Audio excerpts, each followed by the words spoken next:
Live from the 607, it's the Ocho Duro Parlay Hour, where we're talking sports locally and nationally. Join the conversation on our social media with the hashtag ODPH, because here we go.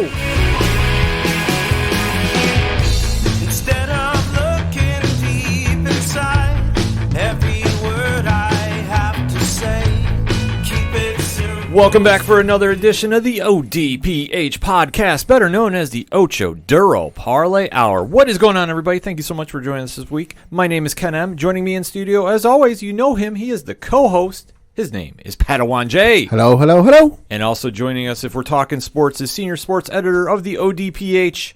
He is your coach. He is my coach. He is the coach. And boy, does he have some hot takes for the NBA. Get your popcorn. Coach Duffy. Yeah, let's go. Oh, Let's get it popping. Let's go. we're going to do it first, but we obviously have to do a little recap action first. And if you want to join in the conversation, and I hope you do, folks, because we appreciate you tuning in, but we definitely want to keep that conversation going after this episode airs. Join in the conversation on OchoDuroParlayHour.com. You can join in on Facebook, join in on Twitter, join in on Instagram, join in on Podchaser, join in on Apple Podcasts, and drop that 5-star review. And also wherever you're listening to this podcast from, because, hey, we like to interact with you. So always remember to use the hashtag ODPH. We have a lot lined up for the NBA segment, but first we have to recap this past week's NFL action and break down our locks and leaps. So, Pad, why don't you kick us off? Yeah, so we're going to start with my lock. I chose the Baltimore Ravens to defeat the Cincinnati Bengals. Line was 13 points, and Lord have mercy, did they ever cover. Winning by the final score of 27-3. Lamar Jackson, 19 of 37 for 180 yards passing. Excuse me. 2 touchdowns, 1 interception. On the flip side, you had Joe Burrow with 19 of 30 for 183 yards passing. 0 touchdowns, 1 interception. Coach, your thoughts. I mean, what else can you say about this Ravens team other than they just take it to teams that aren't very good? Mm-hmm. Show me against a team with a winning record what you can do. I think that's where we are with this Ravens team at this point. You know, I mean, it's come to the point where, all right, you know, we know that you're going to go in, you're going to beat, you know, a lonely Bengals team that's, you know, 1-3-1 or 1-2-1 at the time, you know, and you're going to beat them probably pretty good. Show me what you can do against the Kansas Cities, the New Englands, you know, the Tennessee Titans, you know, the Buffalo Bills, you know, the upper echelon of the AFC, and then call me again. So this game pushed nothing for me. Yeah, no, I mean, same for me. It was low-hanging fruit. I had to jump on it because, okay, yeah, Burrow's 183 yards passing. That's good. But they had absolutely nothing going on in the running game. Joe Mixon was their leading rusher, 24 carries for 59 yards, no touchdowns. You know, and then the receiving core, which was okay, you know, spread around. You know, T. Higgins was their leading receiver, 4 catches for 62 yards, no touchdowns. Tyler Boyd was number 2, 4 catches for 42 yards. So he's getting the ball around, but it's not anything stellar. And in regards to Baltimore, like, okay, yeah, this is a team that you should beat, and honestly, the score probably should have been a lot higher. Cincinnati is not very good, you know, but you look at the Ravens' schedule, okay, the 4 teams they've beaten are Cleveland, Houston, Washington, and Cincinnati. Cleveland, when they were playing them, was just awful. Different story nowadays. Houston, not any better. You know, then they lost to Kansas City in week 3, and then you played Washington, who you don't know what the hell you're going to get out of them most weeks. And then, like what you just mentioned, they beat Cincinnati, who's awful. Baltimore did what they were expected to do. I mean, I think everybody thought that they would definitely win. The only thing that gets real crazy when you're predicting games like this is when it's division rivals, you never know what you're going to get. It's like case in point, Kansas City and the Raiders. Exactly. I was going to break that down a little later in the segment, but Pat, you're spot on with that. You never know what you're going to get because every team steps up for their rivalry games. And let's face it, Cincinnati has a rivalry with Baltimore. Maybe it's not as big as the one with Pittsburgh and Baltimore, no, but it's still a rivalry nevertheless. So Lamar Jackson and company did what they were expected to do. And for Joe Burrow, this is a growing pain that he's going to have to get used to because the Ravens are the tied, I guess, with the Steelers for being the upper echelon of that division. So it depends on what portion of the country you're talking to, yeah. Yeah, so obviously they know that they're going to have to go through the Ravens. This is the first time that Burrow had to face them.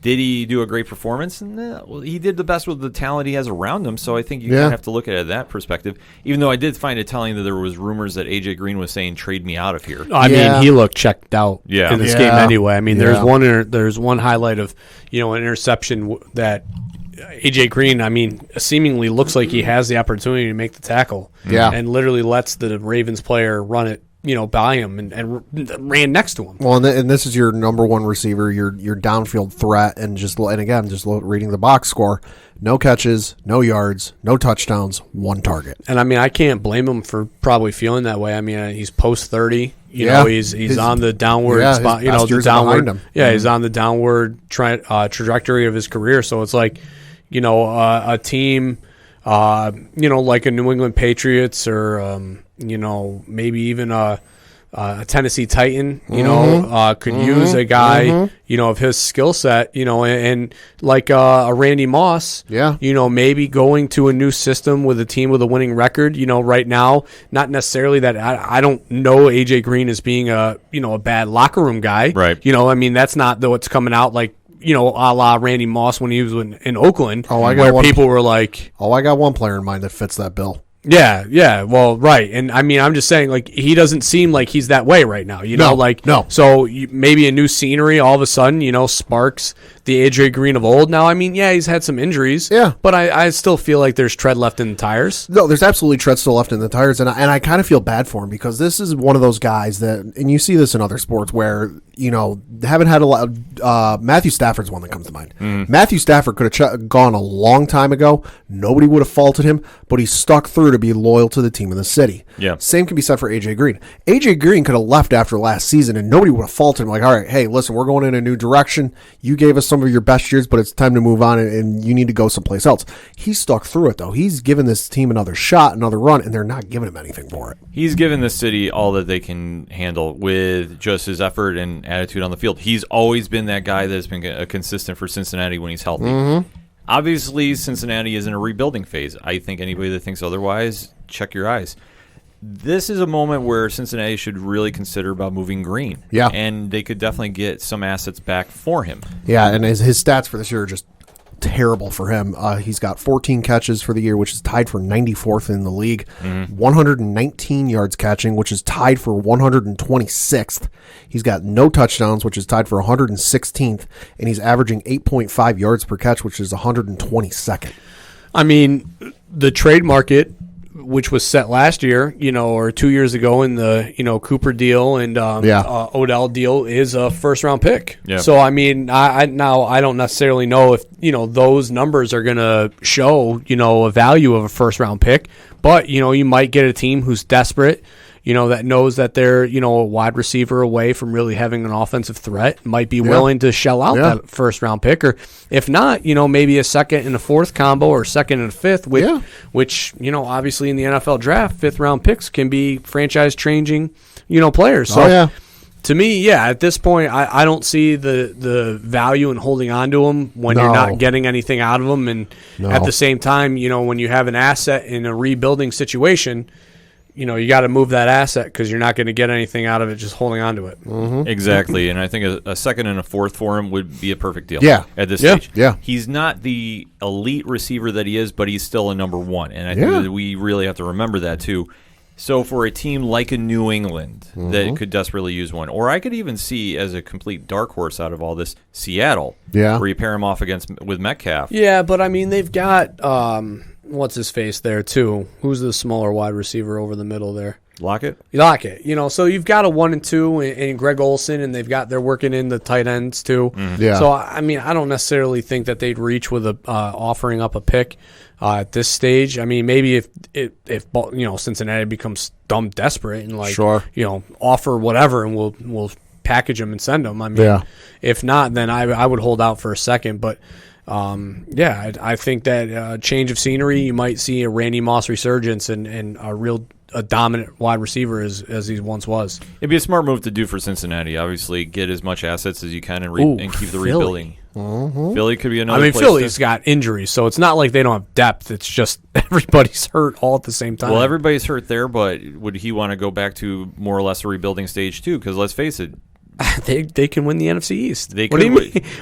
They're a playoff team right now. They're 1-4 and they're winning the division. I mean, but for longevity reasons, I don't know how long. Well, I think he's only got 1 year left on this deal anyway, so it's a rental situation regardless of whoever picks him up. It could be unless you extend them, but Right, which I don't think Cincinnati's going to do, and I don't blame them if they don't. I think that right now is the time to move him. And like I said, New England, I think, would be a perfect landing spot for him. I got somebody else in mind for New England. Oh? I'm going to talk about it at the end of the segment. Little tease. Fair enough. I would like to see him go to Green Bay, too, with Aaron Rodgers. Oh, that'd be scary. that's an idea. But would Green Bay want to do that? Because obviously they avoided wide receivers like the plague in the draft, so going to get a 30-year-old wide receiver, who knows? But it's going to be the storyline for Cincinnati moving forward. As Coach touched upon for Baltimore, you beat the easy teams. You beat the cupcake. Yeah, you beat the cupcakes. And you've hung with Kansas City for a little bit there. But For 14 minutes of right. the game. So it's just kind of the benchmark of what we're going to get out of the Ravens. But the Ravens are a class act organization, so whatever they saw at Kansas City, they've made improvements for it, and should they run into them later down the road, I think they'll make adjustments for them. So I think the Ravens did what they needed to do, and they got a solid win out of it. That being said, we're going to flip it over to another team in the AFC North. Yeah, that was my leap, and also it was Ken's leap. We both chose the Cleveland Browns to defeat the Indianapolis Colts. As we were recording, the Colts were 1.5-point favorites, but the Browns were able to pull out a win, and by the final score of 32-23. Baker Mayfield had 21 of 37 for 247 yards passing, 2 touchdowns, 2 interceptions. On the flip side, Phillip Rivers, 21 of 33 for 243 yards passing, 0 touchdowns, 2 interceptions. Coach, are the Browns for real? I was just going to say, is it safe to say that this is the Browns team that we thought we were going to get last year? I don't know, man. I'm going to say I'm still on the fence about it. Yeah. I mean, this is a very good performance against a team that really had, for the Colts, that started to separate themselves as far as being a division winning favorite. Not even to go without saying that they were definitely going to make a wild card. So now you go in and you have a home game here against them, and you go out and you put this performance on. Now, I mean, was Baker Mayfield flawless? No. And I mean, obviously he did have, the injury in the later half of the game, but still, a dominant performance offensively to be able to put 32 points on this very good Colt defense that I don't think let up anything more than 20 prior going into this game. I mean, maybe 21 at most. So but that's a very good offensive performance. And, even defensively, I mean, the Colts offensively aren't necessarily a dominant threat right now. They've got some injuries. Jonathan Taylor, as far as the running back position starting to emerge, his rookie season, which I thought he would, and we talked about him last week. And, T.Y. Hilton's a staple, so he's there too. And obviously they have the greatest guard in all of NFL history in Quentin Nelson. So, I mean, that the left side is going to be, well protected. But still, though, this Cleveland team, I don't know. I just don't understand. I mean, they have figured out an identity that last year's team just didn't have, which was run the ball, play action, run the ball, play action. And as long as they stick to that formula. Now, the problem will be is when they get down, which they were down in this game, but not by much. If they get down 2, maybe 3, 2 possessions, 3 possessions, is that going to force them then to pass the ball? And is that going to be the kryptonite like it was with the Tennessee Titans? Yeah. Maybe, but we got to see. Yeah. In regards to, is this the Cleveland team we expected last year, pin that on the old refrigerator and hold that to next week, because I feel like after next week we'll know, because this coming Sunday they travel to Pittsburgh and play the Steelers, who are going to punch them in the mouth. Not just because they're a divisional team.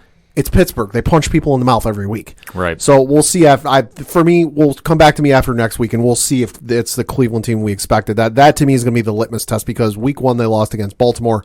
Okay, to be expected. Right. And then they beat Cincinnati and Washington, both very not good teams. And then you got Dallas, who maybe that was a fluke, maybe that was a sign of something, and then they just beat Indianapolis. So the test is next week. In regards to, Coach, your Indianapolis question, they gave up 27 points in their week 1 loss to Jacksonville. After that, the most points they gave up in their 3 wins prior was 11 points. There you go. So yeah, this is the most. I mean, this was a good win for Cleveland. It's a confidence building win for them.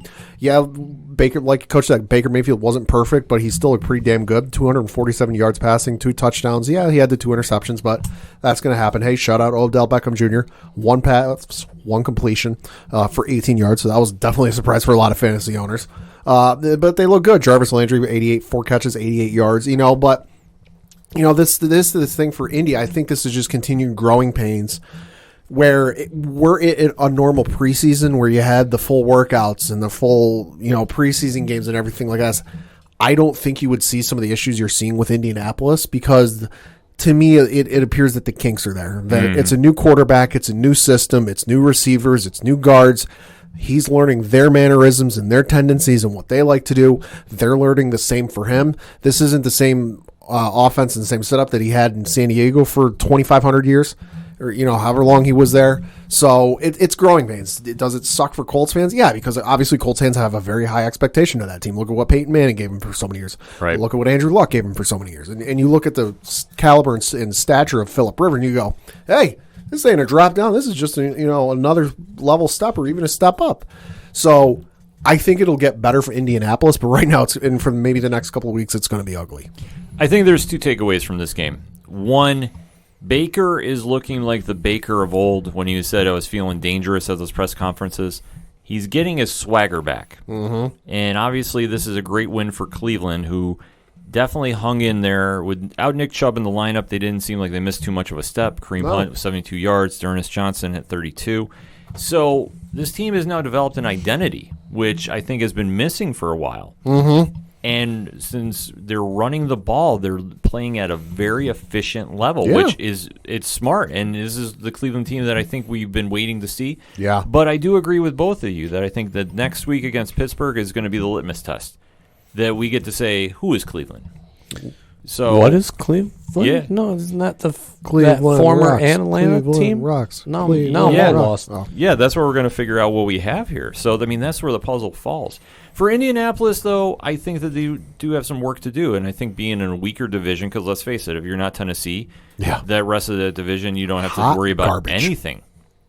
And I think that with Phillip Rivers at the helm, they'll get it around, but they are definitely showing that they're not on the same page. This was a game that was completely winnable, and they let Cleveland off the hook. Mm-hmm. So they need to do some work. But for Cleveland, it's the big takeaway that we lose Nick Chubb. We still don't have a timetable about his return. Yeah. And they didn't miss a step. Like that. That's the big takeaway, and that's scary when you actually have some depth and you can lose a star running back like they did and keep the ball rolling. And they're going to need to do that if they're going to hang with Pittsburgh. I mean, they have two teams they need to benchmark themselves against, Baltimore and Pittsburgh. We know what they were up against Baltimore, and who knows to say that now with this new swagger, would it be the same outcome? Debatable. Maybe. But Pittsburgh is going to be the true litmus test, so we need to focus on that for next week, and who knows what we're going to get out of that. Coach, we're going to switch it now to you with your locks and leaps, so which one do you want to start with? I guess I'll start with my disappointing lock, which was Tampa Bay going to Chicago on a Thursday night. They were favored by 3, and I was wrong. And Tom Brady is, Tom Brady's old. Obviously forgetful. Tom Brady got spanked by his daddy. Needs to play some memory games. He needs to get the memory cards out and needs to start remembering things, because that's shameful. Go ahead, Pat. Yeah, so the Chicago Bears won by the final score of 20-19. Nick Foles, 30 of 42 for 243 yards passing, 1 touchdown, 1 interception. Tom Brady, 25 of 41 for 254 yards passing, 1 touchdown, 0 interceptions. So, I mean, I'm kicking myself in the ass for even picking this game. I should have been smarter. You never pick the away team on a Thursday night game for something that you're trying to tell people that is a good bet. That was just dumb. I was dumb, and I'm sorry if you actually listen to me. Don't listen to me, because my numbers aren't good this year. That was just a bad pick. And not to mention, I mean, the overall of this game, Tampa Bay, shaky offensively. Chicago looked good defensively. Khalil Mack was all over the place, just dominating every facet of this game as far as pass rushing and stopping the run. But going into that fourth quarter play, and the controversy that arose, if you haven't watched it, Tom Brady, thought that the fourth down play that he had was actually third down, and that they had an extra down, and, pointed famously to the sideline saying, oh, fourth down. No, Tom, it wasn't. You turned the ball over on downs and lost the game. But that's not even, I want to go back to the actual fourth down play itself in that pass, because that wasn't even a good pass. No. Even if that was third down, and that's what you're thinking, he wasn't open. I watched that play and my jaw dropped thinking, you thought that on third down that was a good play? to make. You weren't getting pressured. There was a clean pocket. You had time to step up and wait for, a receiver to get open, and you forced the ball into double coverage to a guy who wasn't open at all. I don't know. I mean, I don't want to say that Tom Brady's washed yet, but this in Tampa Bay is starting to look like maybe he made the bad decision. I'm thinking so, because I think it's showing that the personnel and the staff that he had up in New England, both on the field and off the field, hit a lot of issues, especially in those last few years where the ball wasn't as, quick as it used to be. The reaction time wasn't as quick as it used to be, but Sure. he had the people around him, again, both on the field and off the field, to kind of cover that. And I think it's showing partially because he doesn't, the folks on and off the field aren't necessarily of the same caliber, whichever way you look at it, as on New England or Tampa Bay. But I think it's also a combination of that, and time is catching up with him. Well, I mean, and to that point, I mean, the offensive threats that he has this year in Tampa Bay are greater than what he had his last year in New England. Oh, yeah. Now, what he doesn't have and what he's clearly missing is a Julian Edelman type player, because Bruce Arians' offense, and this is what Bruce Arians' offense has always been, was throw the ball deep. Air the ball, air the goddamn ball out. Throw it 20, 30 yards in the air to an open wide receiver running a streak. I mean, that's what Jameis Winston thrived on last year. Yeah. Obviously, they lived and died by some turnovers that he had. Sure. But Bruce Arians' offense was that. That's what it Sure. was. Like, he ate those turnovers and was like, all right, you were making a play downfield. It is what it is. Tom can't make those throws, and it's very obvious that he can't. No, and that's the other thing too. Like you mentioned, the range isn't there anymore, and that his receivers, Mike Evans and the other guy, I've got him on my fantasy. Oh, Godwin. Godwin. They're deep threat guys. Yeah. You look at the numbers. The only other kind of short guy he's got is Gronkowski, and Gronkowski ain't got shit for stats this year. He's got 12 catches all year for 140 yards and no touchdowns. Well, that's not even. I mean, Cameron Brate and O.J. Howard are two arguably the best tight ends in the NFL. Yeah. So you have players that can go underneath, but Yeah. the thing is, and what made Edelman so good was the efficiency in the route running to get in spots where Brady could find him, and that's what he doesn't have this year. I mean, could Chris Godwin be that guy? In theory, yes, because he's a smaller slot wide receiver who should be running, some of those intermediate routes. But at the same time, he's also got one of the fastest players in the NFL. So you got to run him deep, but you can't run him deep if you can't get a quarterback. I mean, that's what happened in those late years with Eli and the Giants. Odell Beckham, I mean, they were running slants almost every play, and Odell was like, they know what's coming because I'm running the same route every time. Yeah. Well, part of it was Eli didn't have the arm strength to throw it deep multiple times a game. Yeah. So that's what's going on here. They're sitting on routes. They're jumping these routes. I mean, he's leading the NFL in pick sixes right now with 6. Oh, yeah. He threw Yeah. 6 all of last year. Yeah. So that goes to show you that the like you said, the timing's not there, and the speed's on the ball isn't there because cornerbacks and safeties are able to jump these routes. So I mean, listen, I understand why, this decision was made to go to Tampa Bay, because obviously he didn't feel like, he was appreciated enough in New England and saw the value in the assets that Tampa Bay had as far as the wide receiver threats. Gronk probably coming over too was a part of it. And whatever, I get it. But at the same time, it's like, maybe grass isn't always greener on the other side, Mr. Brady. That's what I was thinking. He is playing like a 43-year-old man. So Him and another 43-year-old are playing like 43-year-old men. Yeah, and you're getting what you expect. I think everybody was expecting Tom Brady to be the Tom Brady of old. I think they were expecting a repeat of the 2007 season. Yeah, but he is looking a lot like Peyton Manning's last year in Denver. Daniel, I mean, I didn't necessarily think that it was going to be that 07 team, because that 07 team was wild. Yeah. But what I was at least expecting was better than this. Yeah, he is looking sloppy. Yeah. And this is not the Tom Brady you want to remember. This is Michael Jordan going to the Wizards. This is just a shell of his former play, and I'm going to be the first one to say it. Yeah, no, it is. As a Patriots fan who watched him for many, many years, this is a shell of his former self. This is like driving a Lamborghini or a McLaren or a real fancy supercar. And oh boy, I can't wait to open up the horsepower on this sucker. But then all you have are country roads with twists and turns, and you can't open it up. Yeah, he's just going through the motions right now. It definitely shows this is not the Tom Brady that's always prepared. You're seeing him a lot more animated on the sidelines. And I don't know if it's just frustration with himself, but like I said, I'm going to be the first one to say it. He's done. Yeah, I will come out right now and say it's a wrap. He'll be done after this season. If they hang on to him next year, it's going to be even worse. He is just showing mistakes that are not his level of play. No. If this was another quarterback, I'd say you'd be able to get a pass. But yeah, and especially given the circumstances with the pandemic and no preseason and no this or no that. I know that's one of the reasons we gave Phillip Rivers kind of a pass. Like, all right, hey, listen, you're having some issues, but X, Y, and Z. This is Tom fucking Brady. Yeah. He has been studying game film while most people are asleep. While most people are in line at McDonald's getting breakfast and waiting for their cup of coffee, he's already watched about 4 hours of game film. You know, he wakes up earlier than The Rock and Mark Wahlberg. Yeah. You know, it's just he's got that level of confidence and preparation that are second to none. You know, and to see this, it's just sad.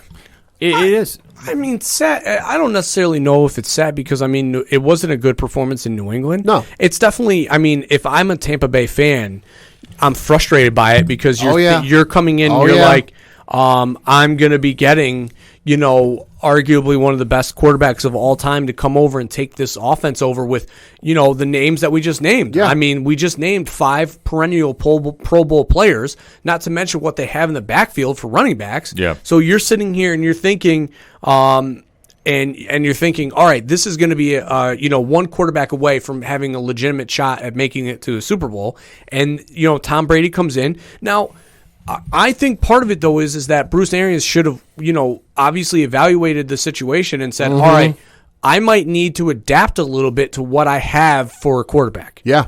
Because I can't run the routes that I want to have my receivers run because I don't have a quarterback who can throw it 40, 60 yards in the air like Jameis Winston could. No. So with that being said, I need to, okay, what are my skill sets that I still have, and what do I need to do to put them in position to be successful? And that's what good coaches do. And obviously, we've seen from what Bruce Arians has already said, from, you know, throwing Tom under the bus after the game against New Orleans, to, you know, the some of the comments that he made the couple games before that, and even a little bit after the Chicago game is, you're not putting your position you're not putting your players in a position to be successful, and that's a head coaching problem. And the other thing too is, you know, they're 5 games into this season. You should have figured this shit out 2 weeks ago. Yeah, that's the problem. Yeah. That's the problem they have. But where Josh McDaniels and Bill Belichick stepped up is they covered up a lot of Brady's weaknesses and they modified their offense for it. Arians is not doing that. Arians is literally saying you have to adapt your play to us, and that is a foolish move. And that's kind of one of the hallmarks of Belichick's career is, okay, guy goes down with injury. Guy isn't having the game he should be, and he's an integral part of the game plan. All right, we're switching to plan B on this game plan. Somebody else is getting the ball. Yeah, it just shows to show the difference in the organization and the coaching. Because I mean, because that one playoff game, I forget who it was against, but it was one of the playoff runs where Gronkowski went down hurt, and he was a big focal part of that offense. He was all their game plan had. Yeah. They had to 180 that thing and change it rapidly.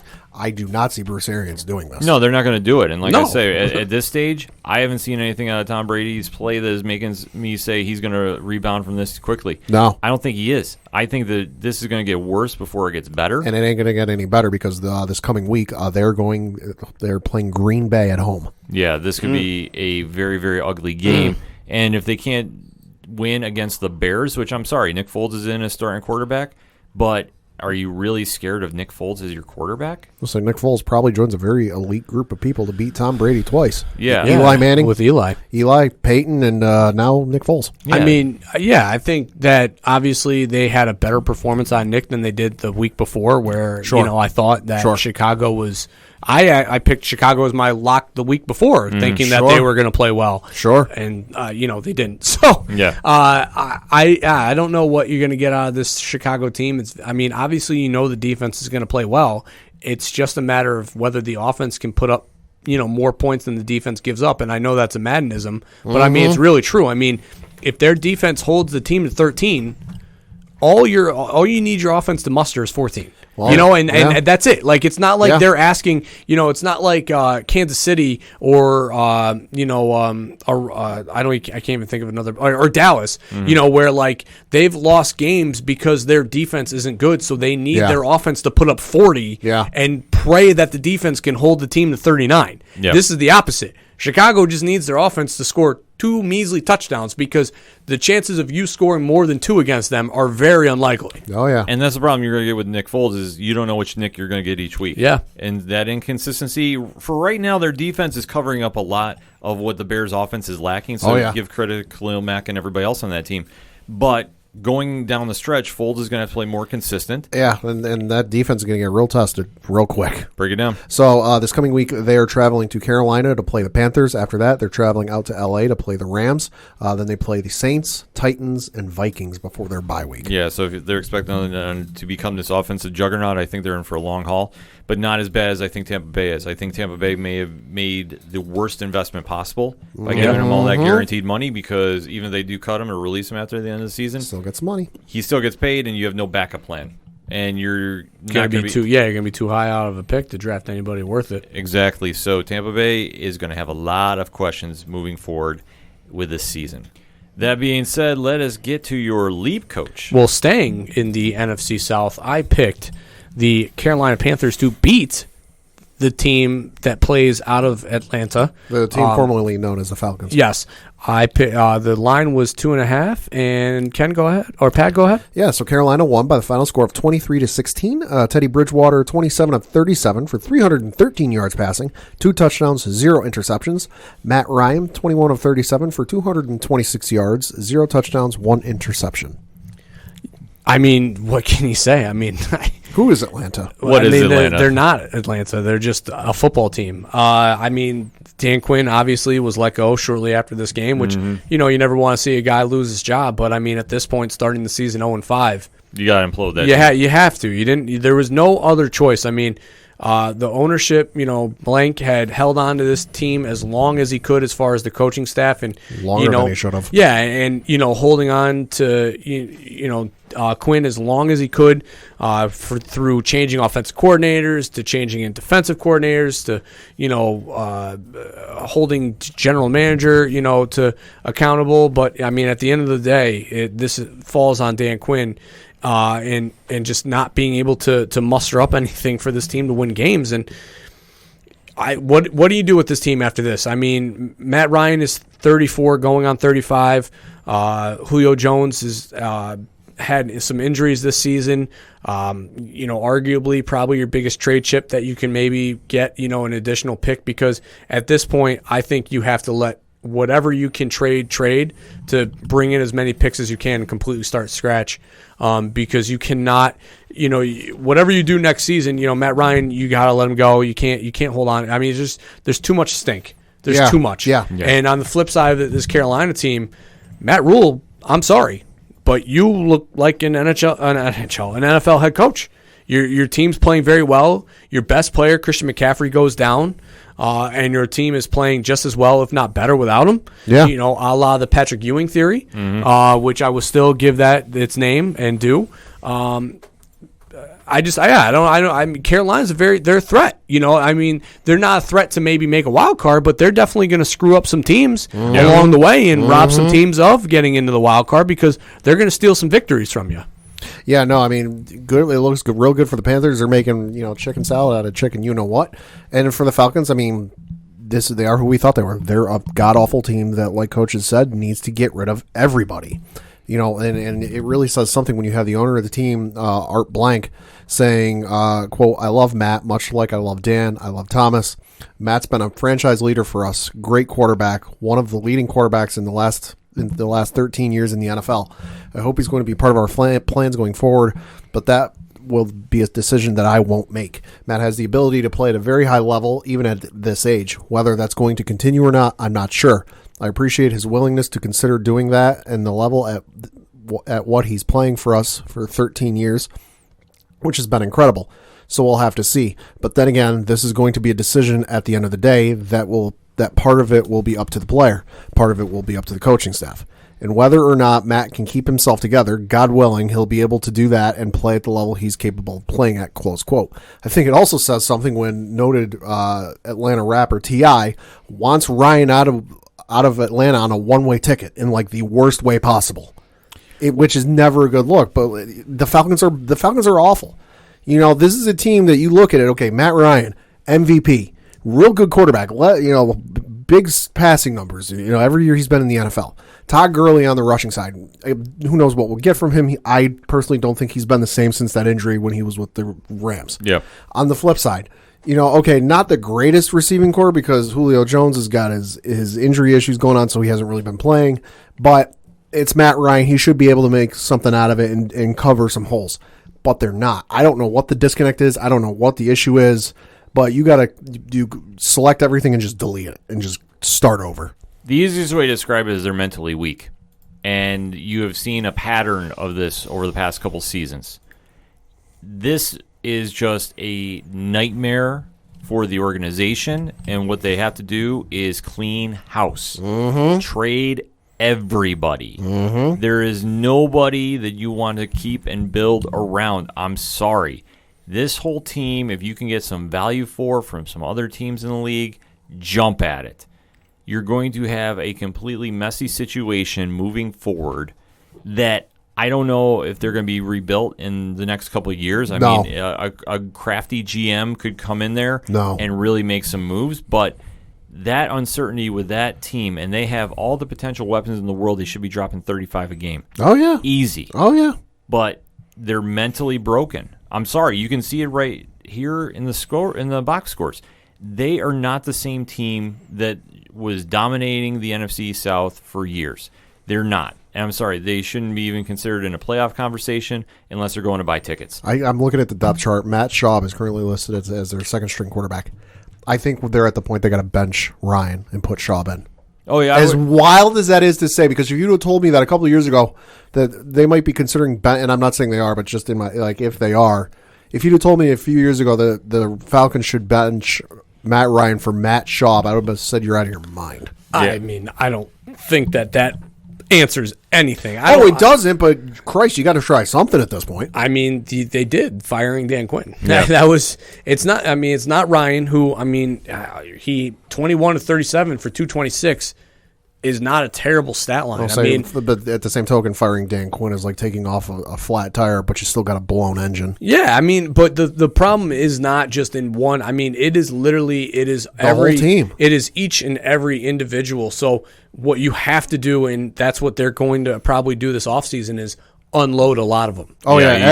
Everybody's available. And, that's going to be the ultimate answer. So, it's just... Blue light special. Yeah, and obviously if they continue on this path of, 0-5 and finish, in the position to get a top pick, and you can do that because, you land a Trevor Lawrence or Justin Fields or the kid out of North Dakota that everybody seems to be in love with that I don't know. I don't see it, but you get one of those kids that, I've Fields or, Trevor Lawrence. Obviously I'm very high on Trevor Lawrence and for rightfully so. And, a lot of pro, scouts are high on Justin Fields too. And with what Kyle Murray's done in Arizona, it's shown that, that type of player can be successful. So, with that being said, you get a pick high enough like that would be your start to your turnaround. Either one of those guys can start right away, and you could essentially, if you didn't want to trade Julio Jones because of a loyalty and admiration for him, which Arthur Blank has shown that he has, Fields or Lawrence would be able to be a suitable quarterback to hit that, to throw passes to him. So, I don't know what you do from here, but it's got to be done because this is ugly. I understand the Julio thing, but at the same token, though, they have to be open to trading him because I feel like the loyalty thing and, he's been with us and he's put up with a lot of crap and he hasn't said anything and he hasn't gone out in the press and said any negative comments. That's fine and that's great and that looks good on a greeting card, but that at the same token might screw you over for however many years because you don't know what you're going to get out of Julio Jones in the future. If you have the opportunity to trade Julio Jones and get a first-round pick or even a second-round pick and go, hey, we're getting rid of Julio Jones, we're going to get a great receiver out of that, I'd take that all day. Oh, don't get me wrong. I'm not saying that if a team calls you you say no just because out of loyalty. I mean, the team calls, you answer the phone, you evaluate, your thing. I'm just saying, like, if they don't take that route because of the type of ownership that Arthur Blank is, I'm saying that you plug in Trevor Lawrence or Justin Fields, they will be capable to throw him the ball. Oh, yeah. I fully agree with you on that. That they are going to have just so much uncertainty that there's no easy path to getting back to good. No. It's going to be bad. No, it's going to be a long... I mean, the Giants obviously have had a fall from grace, since Coughlin got fired and the boat incident, McAdoo and Schumer, and now what's going on currently. I mean, so I am in no position to sit here and call out the Atlanta Falcons, but at the same time, when a spade is a spade. I mean, you see what's going on in Atlanta, and you see this fall from grace that they had. From literally the moment that they lost that 30-point lead to the Patriots in the Super Bowl, they have not been the same franchise. No. Right. And it's I can't name another sports team that literally has had something that was so close, that was such a lock, robbed from them, and then this just disintegration. Mm-hmm. I mean, it's literally been a downfall. Yeah, you can trace it back to that moment. We've talked about that many times. But have you ever seen anything like that happen in sports? No. It's nuts, right? No, that's just the culture they have down there. I'm sorry. This is something that should have been wiped away. Your coaching staff should have really got with your players and really got refocused. They obviously haven't. So it just says they're soft. I'm sorry. And to your point about the Giants, the Giants have had a fall from grace, but at least in their case, it wasn't a fall off a goddamn cliff. Right. It was kind of this slow, it was like a roll downhill until you finally thought you hit rock bottom, and then you go further down. That's fair. The Atlanta Falcons, it was the next goddamn season, and we were sitting here going, the hell is this team? Yeah, Super Bowl hangover, but my God. Hangover, what the fuck happened? Them, it was they drove a car off a cliff and fell to the bottom. Yeah. Yeah, there's no ground that they have not been able to sink through. Like, I'm sorry, they have sunk to the very bottom of wherever your lowest common denominator is. Yeah, and for Falcons fans, because Ken, you and I know a few, we are very sorry for you. It is a tough freaking run to go through with them. It's just impossible to think and just really grasp that a team of professional athletes cannot overcome something that happened this long ago, and it's still haunting. And then when you get into situations where you have to close against good teams, you don't. And for Carolina, they're not that good of a team. They're in a rebuilding pretty much phase. Yeah, transition. Transition. That's a better word. Thank you. That you should be winning against them, and you didn't. You looked like you didn't even belong on the field. I don't care what the score says. I mean, that's why Vegas put you as 2.5-point favorites, because they saw that you should be able to beat this team. Yeah, and the fact that you didn't, I think they're taking a step in the right direction, getting rid of the coach and GM. Like I say, I'm not happy that somebody is losing their job, but you have to start somewhere to send a message to your team, and I think that you're going to see more heads in different places next year. That I think that obviously by the time we start playing next season, and I know I'm jumping ahead, this is going to be a whole different look for the Atlanta Falcons. Top to bottom. Whether they're going to be able to contend is a different story. I mean, we don't even know if they're going to be the Falcons next year, so let's just Atlanta. Yeah. I mean, you got to change the team name. It's just wild to me that you think back to when they made that Super Bowl run and were in the Super Bowl, and they lost a game. But all of their coaches were such a hot commodity. Mm-hmm. Everyone, offensive coordinator, defensive coordinator, whatever, to the point where nobody will touch them. Well, they shouldn't go near him because obviously with this kind of job, I wouldn't go near him. I mean, Dan Quinn will get a defensive coordinator. They'll rebound, but I think for a head coaching position or the same positions they've had right now. Yeah, they're not going to. You can't evaluate them for a head coach, but I definitely could see a Dan Quinn landing for a team for a defensive coordinator. He'll land somewhere for that, and then you see where you go from there. But for Atlanta, it is a very, very tough road ahead of you. And for Carolina, you played consistently well with all the injuries you have. Congratulations. Let's see if you can muster up some more success moving forward. Yeah. So that all being said, we have one more game to cover, and that is my lock, which was not a lock and obviously there's a lot of storylines going on with that. I took the Dallas Cowboys 9.5 favorites over those New York Football Giants. And Pat, how'd that work out? So the Giants ended up winning, but not by the necessary point spread that you were hoping for, by the final score of 34-37. Dak Prescott, 14 of 21 for 166 yards passing, 0 touchdowns, 1 interception. Also, Andy Dalton, 9 of 11 for 111 yards passing, no touchdowns, no interceptions. On the flip side, Daniel Jones, 20 of 33 for 222 yards passing, 0 touchdowns, 0 interceptions. And I think from everyone here at the panel, we just want to wish Dak a very quick and speedy recovery. Absolutely. That was the first thing I was going to say. Because goddamn that injury. Yeah, that was tough. That was tough. That was absolutely brutal. I don't wish that on anybody. No. And yeah, to echo Pat's statements, we here wish him a speedy and healthy recovery. But man, sorry, I'm rethinking that injury. So getting back to the game, Coach. Yeah, so I'm saving my energy for the NBA. So Giants fans who want me to shell on this team, I'm sorry, it's going to be a little more subdued because I'm conserving right now, conservatory mode right here. Mm-hmm. But yeah, I mean, Giants are a bad football team. Yeah, and Dallas is also a very bad football team. Yeah, and the NFC East is a bad football division. It's brutal. I will say that if the Giants do get the first pick in the draft and don't draft Trevor Lawrence, I will be absolutely furious. We're gonna be on Twitter that. Yeah, I mean this is Twitch that. This is a no-brainer pick. I'm sorry, Daniel Jones, not the answer. Now, on the flip side of things, and something that I don't think that a lot of people are talking about because, well, people don't want to because they just generally don't like Daniel Jones because I've already said he's going to go on to another franchise and he's going to be a very decent, serviceable, borderline good quarterback for another team.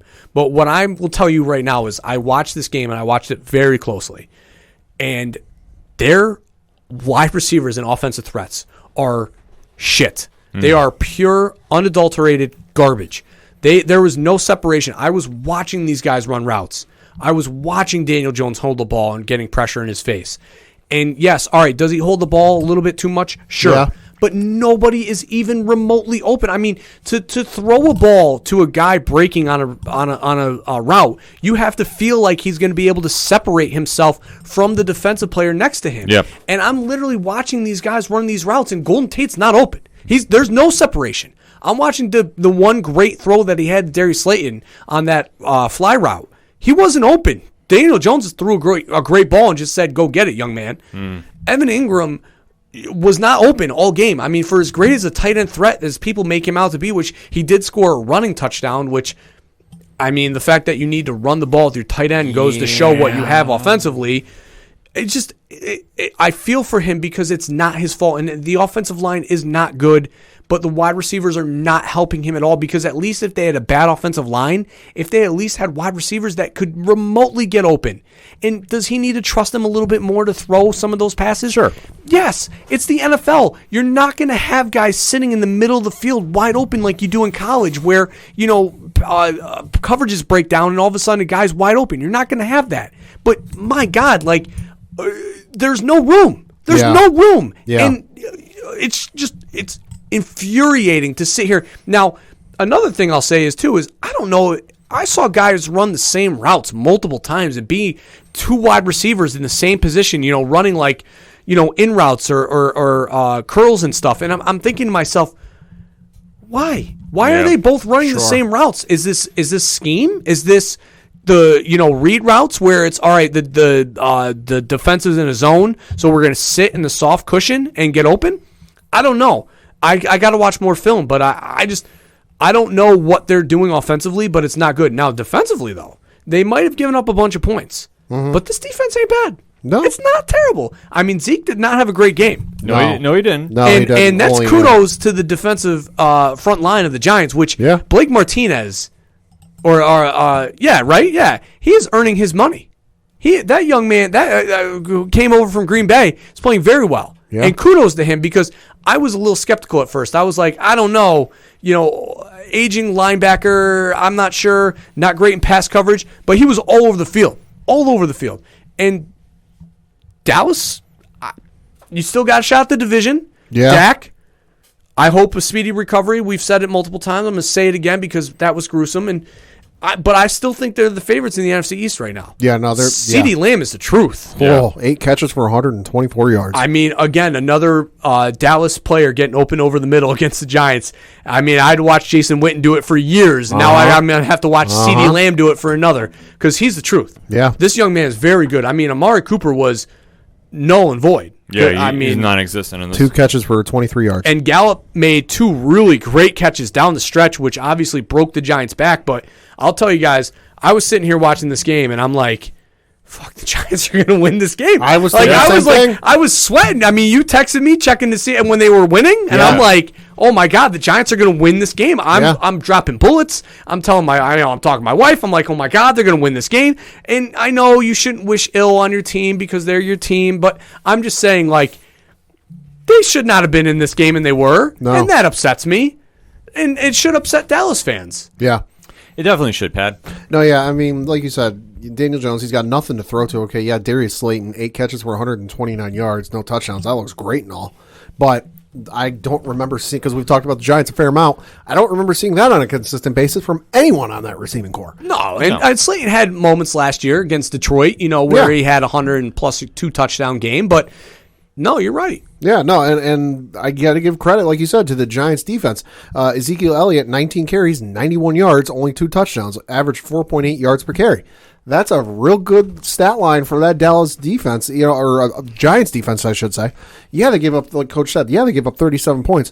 But had Dak not been injured, Dallas should have hung like 50 on these guys. Yeah, easy. Like, I remember all 3 of us saying last week, listen, if you got anybody available in your fantasy team that's on the free agent and from Dallas, grab them. Start them. Just not Amari Cooper because he only got me 2 points. But but this is the area you got to look at Mike McCarthy and say you came in, you're supposed to re-energize this franchise, and you definitely have not done the job. Same team. No, it's the same team as last year. It's literally middle of the game when they were down, forgot Zeke existed, and threw the ball too much. Yeah. And this is now granted, all right, 4.6 yards per carry is still really good. I mean, that's what you want from your running back. Right, but they're not utilizing him enough. No, they're not. And that's the problem that Dallas has to face because, I'm sorry, the fact that you let the Giants jump out to you, and it's a bad Giants offense, to punch you in the mouth, and then obviously what happened with Dak is we're taking that out of the equation. Yeah. The fact that the Giants could hang around this long is an insult to your team. Yes. Mm-hmm. And I don't care that you're in the worst division in all of the NFL. You still need to put these games away if you're supposed to be a legit contender. And on paper, you are. But when it comes to playing the games, you are not. And I fault McCarthy about this. I say there was a scrappy win by Andy Dalton, who still had something left in the tank. Yeah. But this did not do anything to impress me. And for being a team that we said was going to have a deep run in the Super Bowl, unless I'm playing a video game, I don't see it happening. Well, it's like I said, I was wearing my Giants stuff to, my daughter's softball game. And, we got a chance. And I'm like, it just depends on which unit sucks less. Sure. The Giants defense or the Giants offense or the Cowboys defense. Whichever unit can stop the team first is going to win this game. And obviously the Cowboys defense did get big stops down the stretch. Yeah. With a couple sacks that they were able to get that helped turn the game around. But, it was fun to see the Giants in a game, though, because it had been a while. I mean, obviously, they played decent against the Rams out of nowhere. But I don't know. 0-5, it's tough. It's hard. Yeah. It's so hard. And I don't know. They have to address the offense this offseason. Yeah. That's what they have to do. I just broke my goddamn pen. I'm so upset. They got to get a receiver. They have to. I mean, and I know we just threw out A.J. Green's name, but it's like, you trade Odell Beckham, because of culture and locker room stuff, and you have the same. You didn't replace him with anybody. Golden Tate was supposed to be the replacement, and he's not living up to that. And Sterling Shepard's been hurt, and that's frustrating because he has had some injuries in the past, which no player wants to have. They want to be on the field, but at the same time, it's like, is he a number 1 wide receiver? No, he's a slot guy. That's what he was at Oklahoma. So he's not the answer. So. Whatever they do this offseason, obviously, first move I hope is get rid of Gettleman. Second move is draft Trevor Lawrence. And then the second is find a wide receiver that they can pair him with that can get open. They're going to have to do something and something in a hurry, and that's the only question that is going to be the factor for the Giants. Because if they keep going down this road, yeah, you're going to be 0-16, and sure, that puts you in the talk for Trevor. But after that, 0-16, 2-14 next year. I mean, it's not going to be good for a long time. It's not going to be good for a long time. So they have got a lot of work to do. And for Dallas, you still have a lot of work to do. Yeah. I'm sorry, for being a contender, you're not. Yeah. Well, and the record speaks for itself. Dak's injury, what it does is, I think, help keep McCarthy safe for a year. Kills my fantasy team. That's That's for sure. But I mean, I honestly, I went in after watching this game, and while the Giants were still winning, thinking that the Giants were going to end up fucking up and winning this game, saying to myself, you cannot, if the Giants win this game, and the season trajectory is the same way it was for Dallas. Yeah. So with everybody healthy, and they finish, 5-11, and they have 2 losses against the Giants, maybe 1 against Washington, 2 against Philly, and they win some outside division games. Finishing 5-11, you have to fire McCarthy. You wouldn't have a choice. Have to fire him. But now he's given a pass. He's got a little bit of a pass. Yeah, he's given a little bit of a pass, and he does have one minor benefit, I guess, is Andy Dalton is a very seasoned quarterback. Yeah. That was a good. I mean, looking hindsight, we all thought, Dalton really. I mean, why Dallas? You know? Yeah. No, smart but on their part. It's a smart on their part because like they said during the game, he had for as not great as he is, he did lead the Cincinnati Bengals to like 5 playoffs, 6 playoff runs. Yeah, he can do it, and he looked good. And this was with no first team reps. He's a serviceable quarterback. He will get the job done. Like I said, there obviously it's a terrible situation what happened with Dak, but at least they have something to fall on that can keep them in games, and that's Andy Dalton. I mean, we've seen what he can do, and obviously get to the playoffs, help the Bills get to the playoffs. I still haven't forgotten about that. That's true. So all that being said, Dallas has got a chance to really make a run in a very bad division. Mm-hmm. Can they do it? That's going to be the question. Yeah. Final thoughts around the NFL, Coach?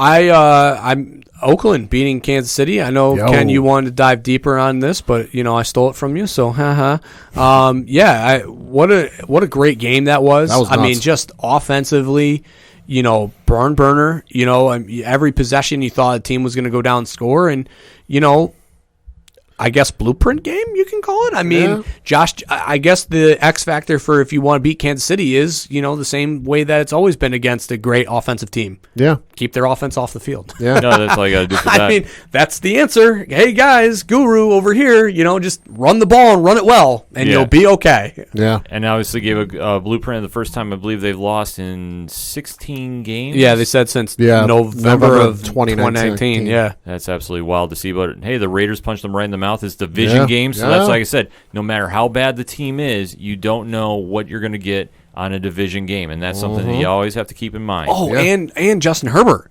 Yes. At his coming out party last night. Yeah. Young man is going to be a hell of a quarterback. And who said that the Giants should have gone him? I don't know. Maybe me. But I'm just saying, this kid looks good. Yeah. And, I mean, that was without Keenan Allen. He, and without their star running back, too. So, real deal. Oh, yeah. Absolutely. Yeah. Pat? I think we got to talk just real quick about the New Orleans Saints suspending their star wide receiver, Michael Thomas, for one game. So Saturday in practice, he got in a fight with teammate C.J. Gardner-Johnson, and then was insubordinate toward head coach Sean Payton and the coaching staff. So Jeff Duncan of The Atlantic reported today as we record that Thomas, quote, talked back to coaches, including Payton, and obstinately refused counsel after the confrontation with Gardner-Johnson, which sparked the team's decision to sit him out on Monday night's win over the Chargers. And according to New Orleans, the official reason for the suspension was, quote, conduct detrimental to the team related to the incident. And that was according to the Associated Press. So I teased this a little bit earlier. Yeah, AJ Green, guy might have a career resurgence in New England. But if you guy having issues with his team, getting in fights with teammates, if they're looking to, and I'm not saying there, but if they're looking to ship him out, I know a team up in the Northeast in the New England area that would love to take him. Hey, there's anything's possible with that. They've had success with taking receivers who have issues with their teams and coaches and turning it into a great success. Yes, Cam could definitely use a weapon up there. But I'm actually going to take a quick page out of Coach's book. Because there was a player from Notre Dame that had a monster game on Sunday, and that is Chase Claypool. Yeah, baby. See, I got so amped up. I know. Hey, listen. What did I say during our draft show? I said 6'5" wide receiver.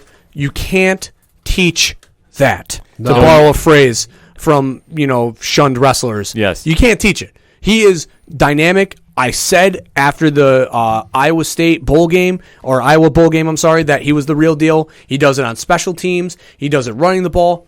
I wanted the Giants to draft him, and for what reason? Because 6'5" wide receivers are just not a dime a dozen. Yeah. No, so he obviously had a coming out party. Huge game against the Eagles. You got to like it. Like I say, Chase Claypool is the real deal, and obviously is going to be the big fantasy pickup this week. Don't have anything to talk about the Bills because the Bills are going to be playing Tuesday night. Right now. Yes, as Well, we're soon, recording. yeah. Yeah, so I'm trying not to catch too many scores because I would be so distracted. It's not even going to be funny for the game.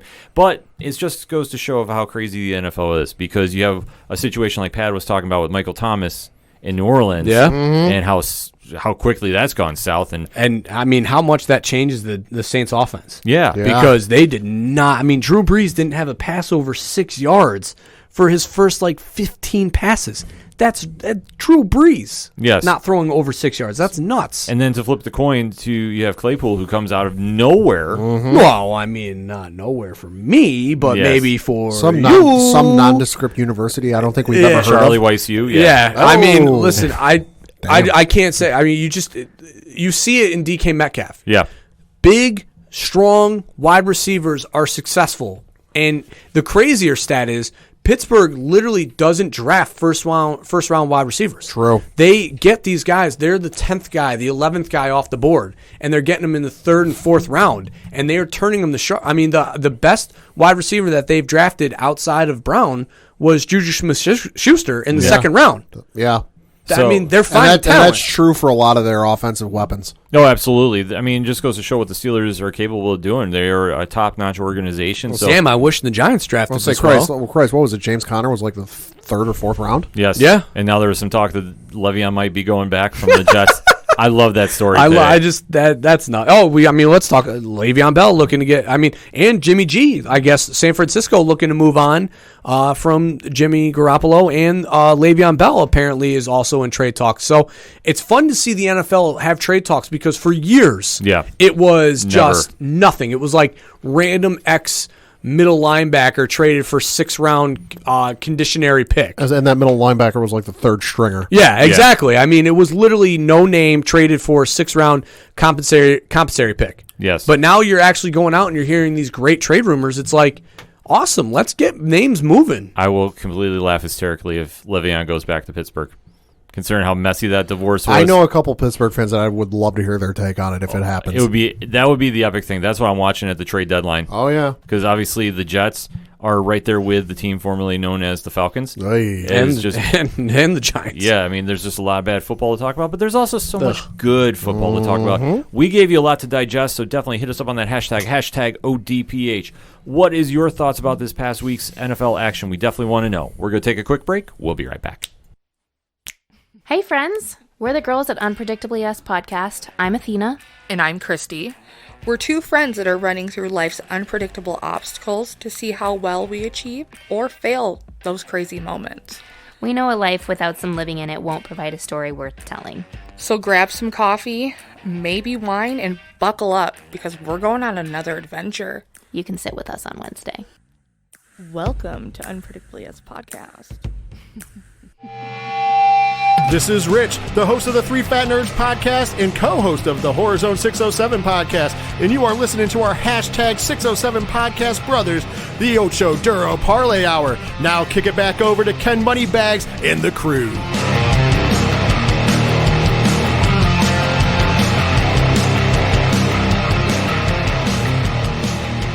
Coming back for another segment on this edition of the ODPH podcast, and we want to give a listener warning, Pad. Yep. So the thoughts, views, and opinions upcoming are that of Coach Duffy and do not reflect that of the ODPH, that being Ken or myself. Listener discretion is advised, and I have advise you to go get some popcorn.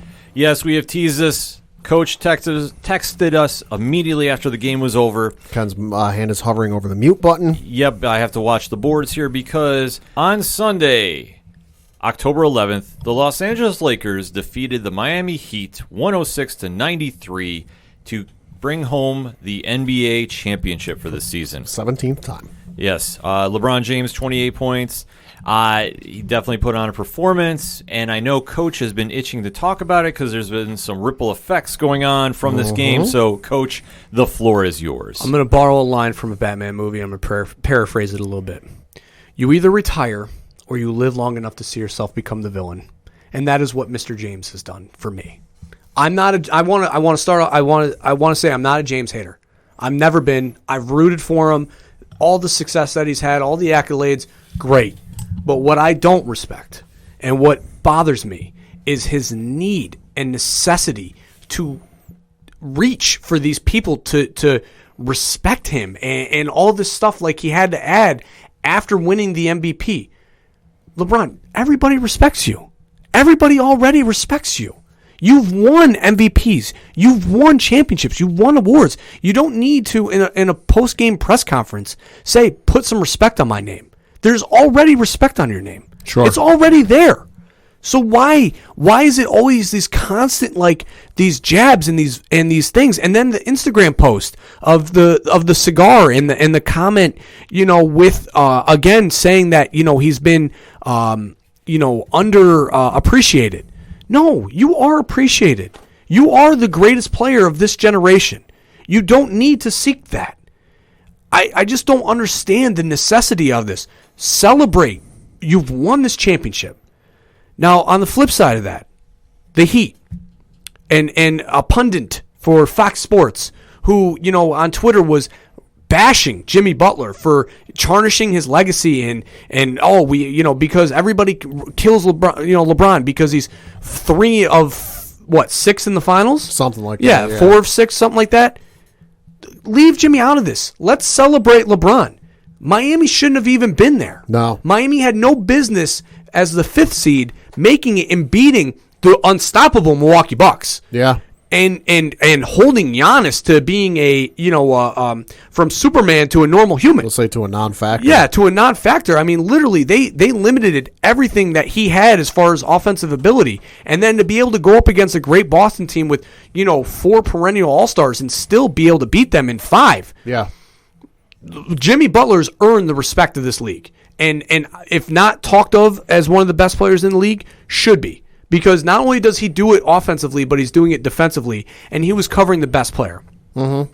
Now, to go back on the LeBron thing, and then the Jordan talk, if I may, dive into that real quick. Sure. Because here's the thing.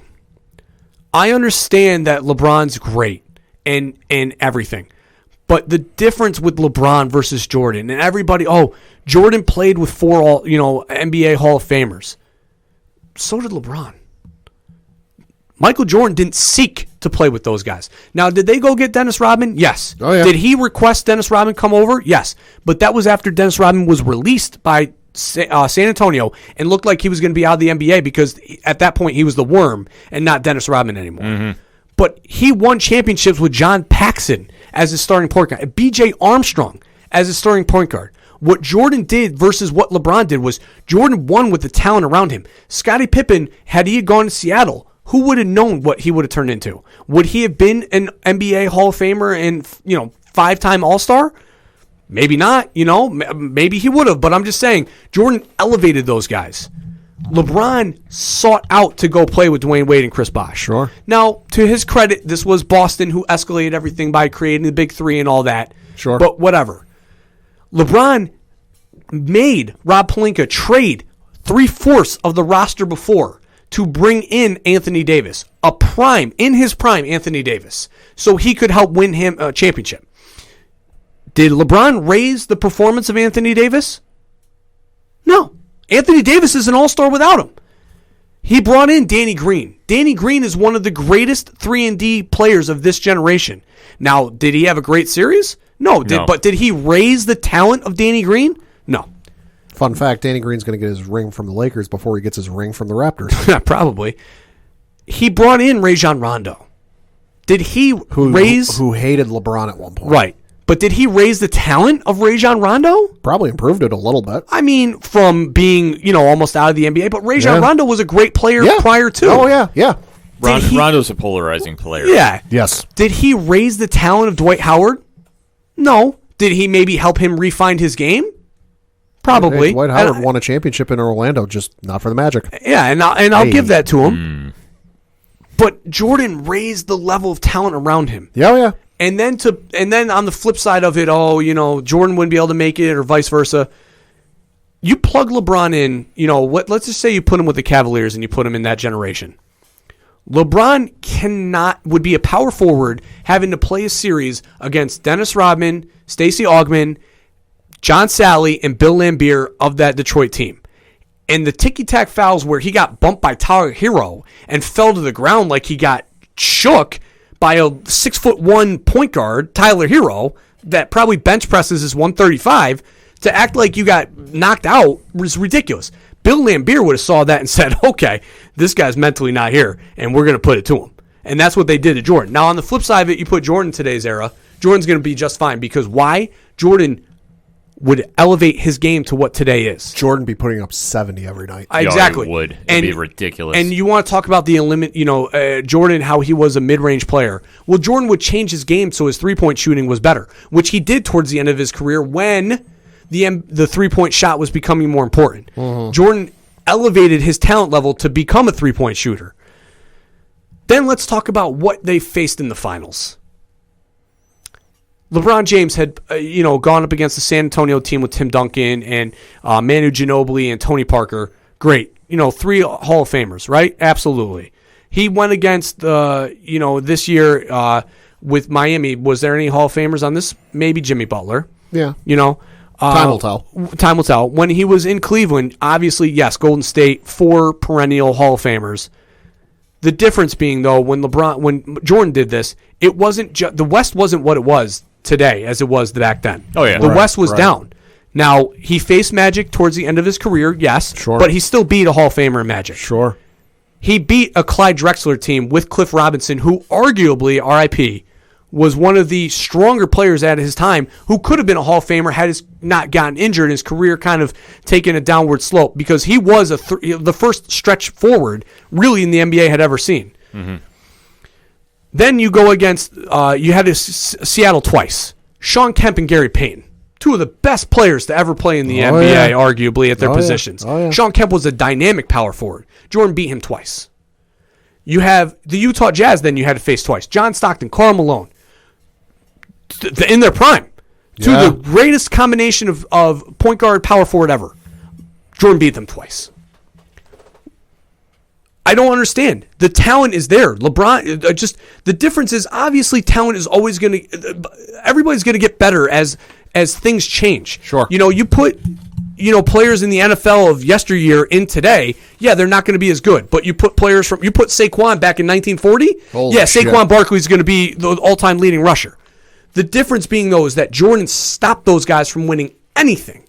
The Knicks had years of being good, but were beaten down. Oh, and I forgot Charles Barkley. In his prime, an MVP year, Charles Barkley's best year with Dan Marley, Kevin Johnson, Wayne Tisdale, still couldn't beat Jordan. Well, it goes to show a couple things here. Let me jump in and Go ahead. give you a second to catch your breath here. So, one, if we focus on this series, did LeBron elevate the play of his team? I don't think he did, but he definitely brought out something in Anthony Davis. Yes. And he definitely elevated him in the sense of this is what it feels like to make a deep run in the playoffs. Mm-hmm. Because Davis didn't have that. Because, right. I mean, obviously, looking at the stat line from the last game, I mean, LeBron had 28, Davis had 19, and then Rondo had 19. Everybody else is in single digit, well, except for Green and Caldwell Pope. But to be fair, though, to that stat, what was the Lakers' record prior to this game with Anthony Davis scoring less than 20 points? They were 0-7. Something, yeah. What were they when he scored more than 20 points? Oh, they were undefeated. So did he really? Now, did he teach him how to get to the finals? Sure. Yeah. Kobe did that with Gasol and Odom. But that's where I'm saying, I'm not defending against your argument, because but I'm just bringing up the point, though. You have to look at something, though. Yeah. You have to look at how he took this team in this era of basketball, and we have to stress it is an era. It is definitely not the same as the Jordan era. Sure. So trying to do that comparison, you can't, because obviously we live in the super team era. That Right. you need to have your GMs organize a complete salary cap miracle to get you enough quote-unquote talent around, and everybody needs to gel together to work. LeBron has been very smart about doing this, because if you look at when he left Cleveland originally and he went to Miami, and that was when the super team really came in because they put on such a big spectacle of it. Well, I mean, Boston did, but started Boston was it. subtle about it. Right. Yeah, I mean, LeBron, the pageantry and the whole thing. I'm sorry, the whole not- we're going to win 5, 6, 7. The And- minute you did that, that's when everything swung in the pendulum. Sure. And you have to realize that is when they tried setting up the blueprint of doing it. And obviously, when they had some success in Miami, when they beat that Oklahoma City team, when they first Sure. time they faced in the finals. Now- but then they got ran out of the gym by Dallas. To that, though, too, OKC, there's Hall of Famers on that team, but they weren't there yet. They were You young. know, Right. they were They were babies, young. you They were know? still young, but I mean, again, but that's what people will point to. Oh, LeBron beat that, 4 Hall of Famers again in the OKC series. they beat them in rookie They years. did, but yeah. they beat them in their young, they were 3rd, 4-year guys Yeah, in the not league, even, yeah. just trying to find their footing. I guess the thing that really just fucking irks me is it's like, let's celebrate the win.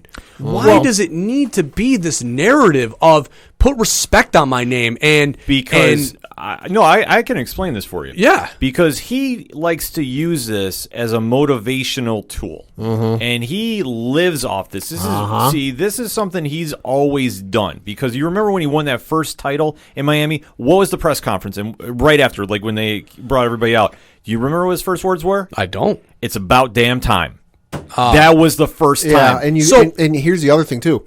You think back to when he first got drafted and went into Cleveland. It was all the homecoming king. The son comes to play professionally in his hometown team, and lauded and praised, and the red carpet was rolled out, and the trumpets sounded, and every kingly adjective you can use, to where he left. And up to that, he had some success. Yeah, he carried that. He broke his goddamn back carrying that team on for a lot of years. Yeah, garbage teams. With shit players. I'm sorry, but they were. Yeah, no, that's facts. To where you look at what happened when he left, and he made that decision. Now, I know he's called it as, I went to college. I had the quote unquote college experience. And yada yada. And I at first I was like, but then I thought about it. I'm like, that makes sense. That's where I think the motivation came from, where he learned, I got to use this negativity and this animosity towards me as a motivational factor, because we all remember what happened that night when he made the decision, and all the footage that came out afterwards of half of Cleveland being on fire because people were lighting their jerseys on fire. Well, it's also how he did it. I mean, that was the thing. I agree, but you cannot say he didn't use that as motivation. Oh, I know he did, because all of a sudden he became a villain. He had that horrible TV commercial about "Am I the villain now?" And it was I forget what that was exactly for. Yeah, but it was like, yes, you inherit that role, so you need to own up to that role. And when he was in Miami, that is what he was portraying, but he didn't like how that was coming across, so he started using that as all motivation. Yeah. Now, is it the right way to do it? No. Debatable. No. It's debatable, but to have that big a chip on your shoulder, especially now that his playoff finals record is 4-6. You can't keep saying, put respect on my name. You are a respected player. Yeah. And how you did it in this era, there's nobody saying that you're not. But if you are trying to say that you're bigger than Michael Jordan, sure, there is an issue with that. Sure, and to your point, and to LeBron's put respect on my name, people are putting respect on your name. People respect the hell out of you. But yes, people are trying to say you are saying Jordan's better or you're better. That's just human nature. Humans do that for everything. The majority of NBA fans, casual or like myself, or diehards like Coach Duffy, respect the hell out of you. I don't root for him. I don't root against him. I like to see him play, and I appreciate what I'm seeing, because, as I've said before, I didn't get to watch Jordan play because I was too young, and at that point, I just didn't give a shit about sports. That's fair. I didn't give a shit about sports. So for me, this is my Jordan moments and my Jordan years where I'm seeing the greatest player of this generation playing. And yes, people respect him. The majority of people respect him. It is a minority that doesn't respect him, but it is a vocal minority for him. Yeah, well, that's right. I guess that's what my problem is with it, is that it's always these, Jordan and the Kobes, when they won championships, there was a moment of clarity, like, this is done, and it's a celebration, And LeBron, I just feel it's such a unnecessary pettiness. Oh, you're right. No, you're fully right with it. And it irks the shit out of me. Rejoice, my man. Like, you don't need to take the subtle the jabs at pundits that don't mean anything. Like KD is a similar way. It's like, just ignore it and enjoy the celebration and the realization that you are, a 4-time champion. And all right, yeah,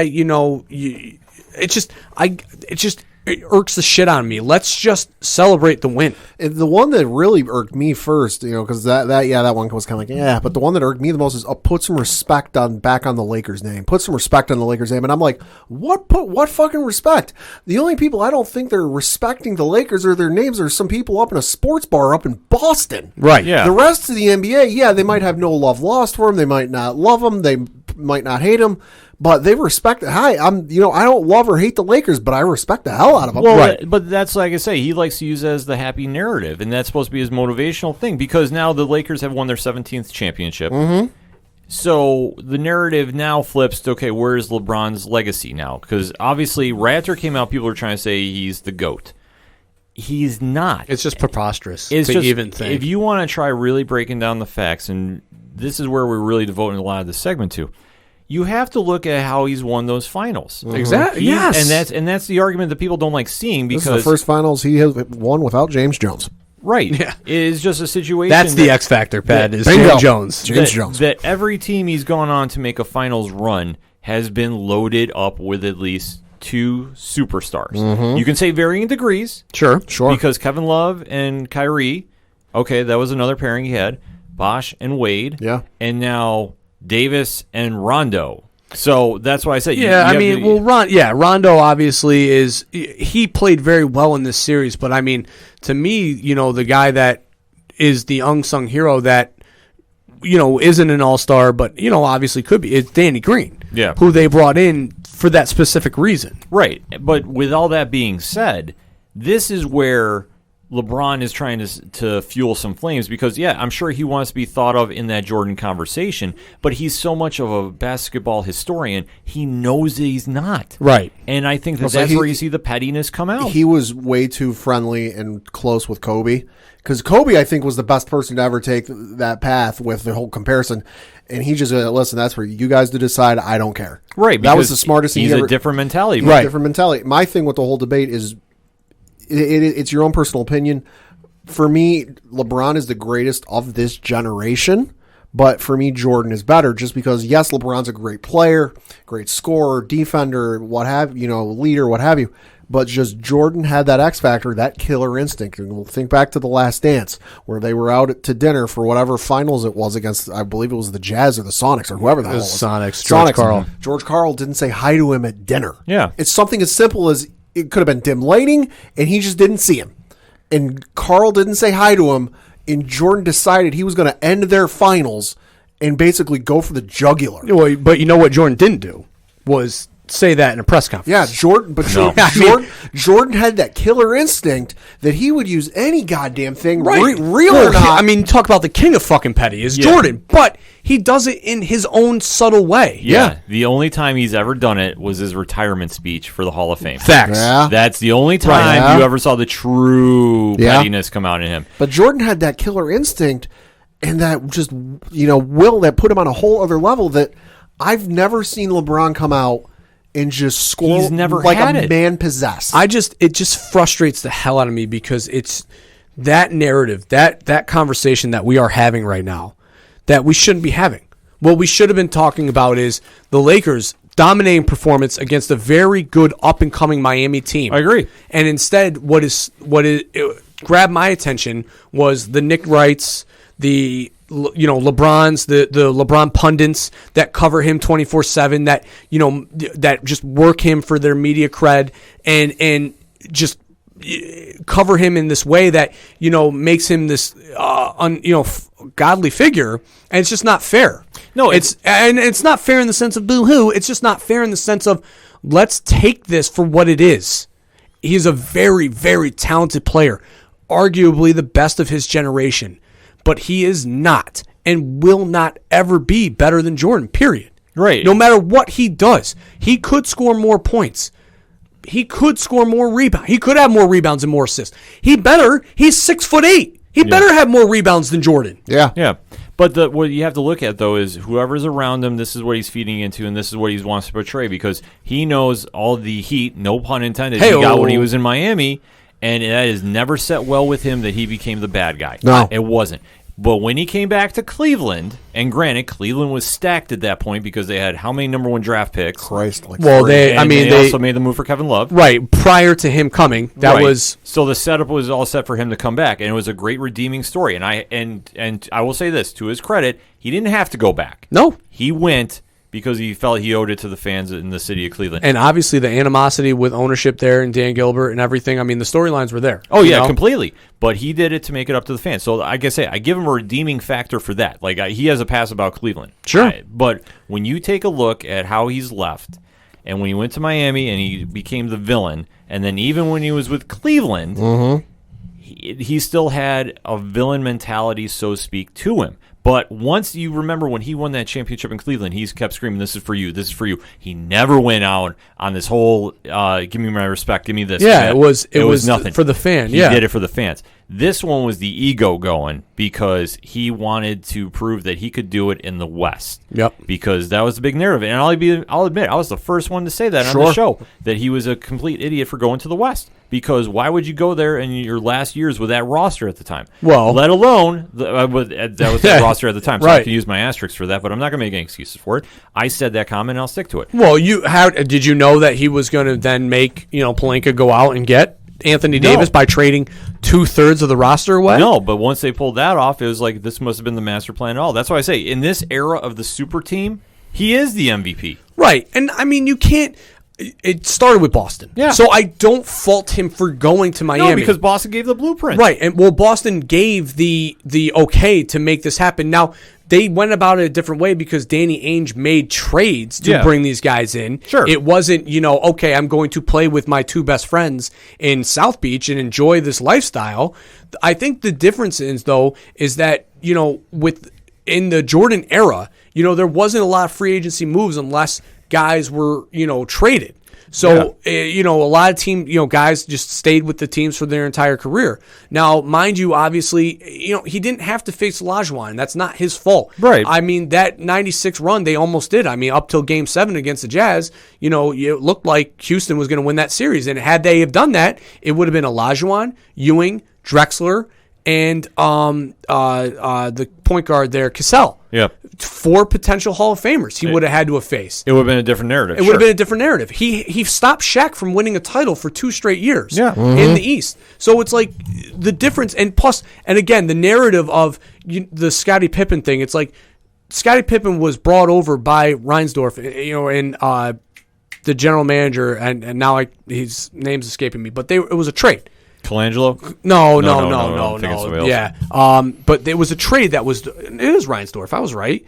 They traded for this guy. They brought him over in a trade while he was a rookie. So it's not like they sought out to go get Patrick Ewing. Right. You know what I mean? Like, it's not like they went out and got Latrell Sprewell when he was available. No, they went out. The only player that they got who was in the prime of his career was, again, Rodman. Yeah. But it was a shell of what Rodman was. Now, they brought him back to reality. They brought him back in. And they put, Pippen and Jordan took him under his wing and let him be Ewing because the documentaries showed that. Yeah. But when it was time to go, they were very much in his mind, and that's what Rodman needed. Now, on the flip side of that, though, LeBron made Pelinka go get Anthony Davis. Yeah. Right. Because it's a different era. It is a different era, but at the same time, though, right now, the quote-unquote super team, Golden State is really the only super team. Right. Because now the Nets, Kyrie and KD are hurt. So, there's not a super team there, and Milwaukee isn't a super team. No. They just got a super player. Right, but coming out of this era, which this is where LeBron has won his championships. Right. That's the whole point, because, like you touched upon, you need a super team to win. He forced management to go get him one. So, like I say, so now the narrative is you couldn't have done this with the team that you were on. You had to force the moves, and that's why he's complaining about this. And that's where my problem stems from I with agree these with you. people Yeah. who say it's LeBron over Jordan.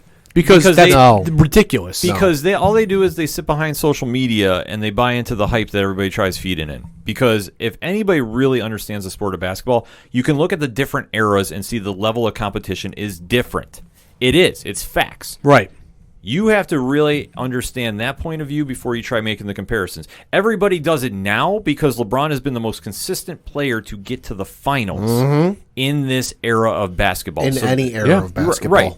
So, but especially now, though, with the super team era. See, this is what I define it as. Sure. So, yeah, everybody that is now watching the NBA, for a lot of them, this is all they know. So they don't understand that why everybody is fighting back and saying Jordan is better, because he is. Because if you see how he handles himself in wins and losses, well, I'm sorry, every time he got to the finals, did he ever lose? Nope. So LeBron had 6 on his record. Facts. Yeah. So how he's handled that is debatable. But how he's won, there's one moment that came out and he was smelling like roses, and there's 2 other ones with the franchises he was with that was all about me, me, me. Right. Huge difference in character. And let me flip it back to another point you were bringing up, because I know we've been really going on a tangent about this. The criticism of Jimmy Butler is completely unwarranted. It's just ridiculous. And The conversation about Jimmy Butler should be because what kind of teams have been in the NBA Finals for what feels like the last 15 years? I mean, teams with multiple All-Stars. Super teams. Yeah. What did Jimmy Butler and the Heat do that shows teams that you don't necessarily need a super team?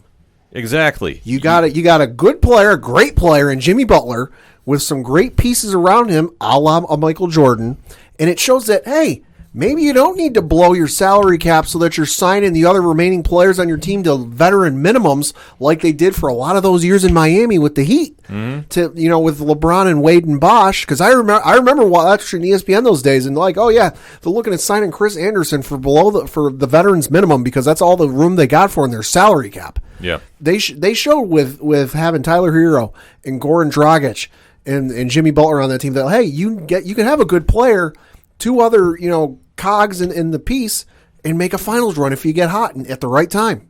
Yeah, they were smart about it, and the narrative should be Jimmy Butler put this team on his back and got him to the finals. He's the hardest working man on the court. And if anybody says, oh, his legacy is tainted, I'm sorry, LeBron lost 6. That's just, to me, it's, again, just a LeBron sycophant who just wants the narrative to be this negative, drag him in the mud just to take the air away from somebody else. The story should be Jimmy Butler and the unsung heroes of that Miami team. The only reason LeBron got dragged for losing his first NBA Finals was because he was being held to a different expectation, and he had a much higher expectations held of him than Jimmy Butler did. Let's not forget, you had SportsCenter and ESPN going to Akron, Ohio, and broadcasting his games.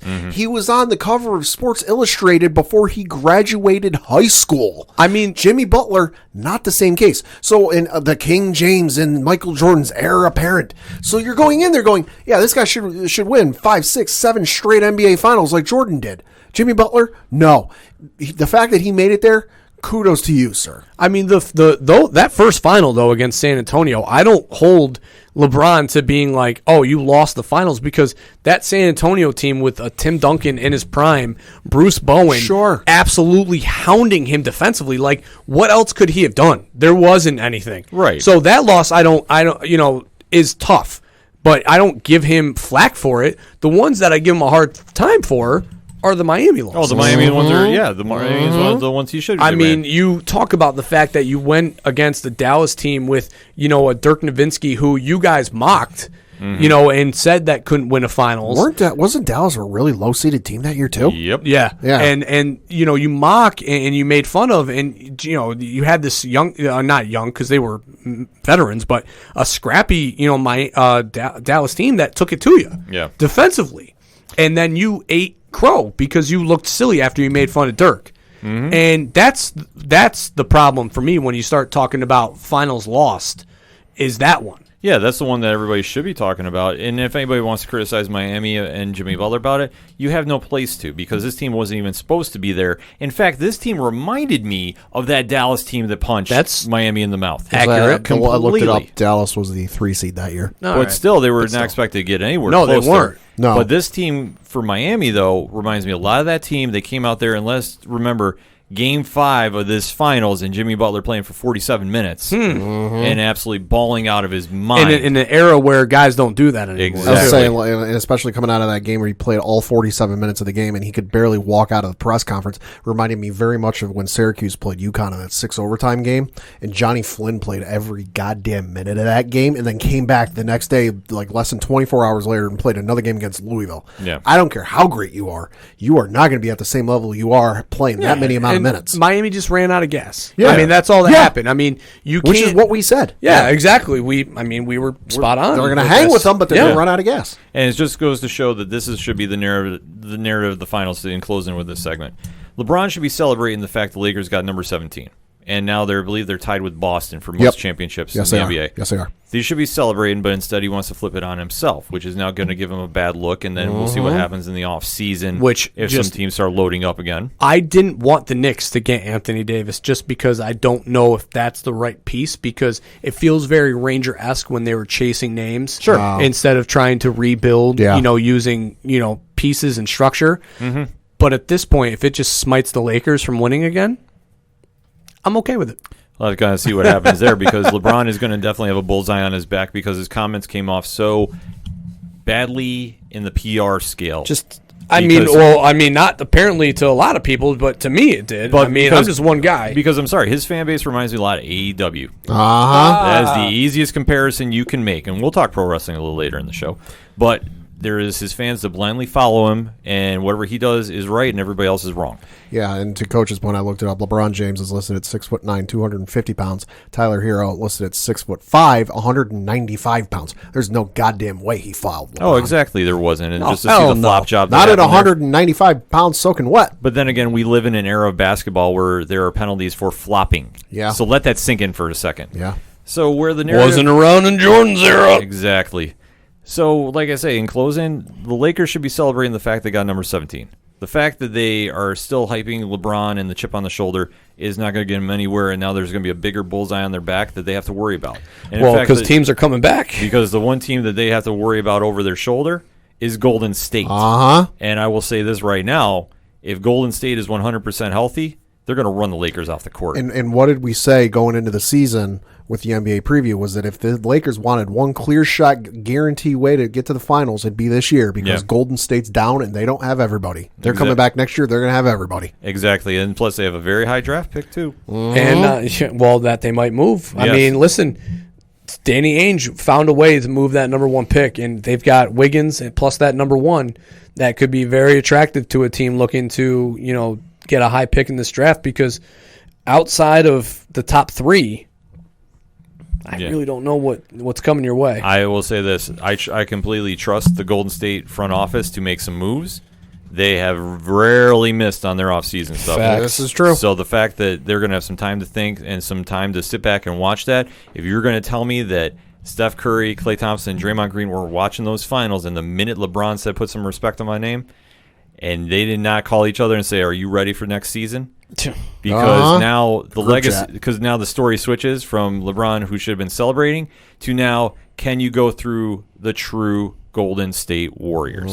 That's the storyline for next season.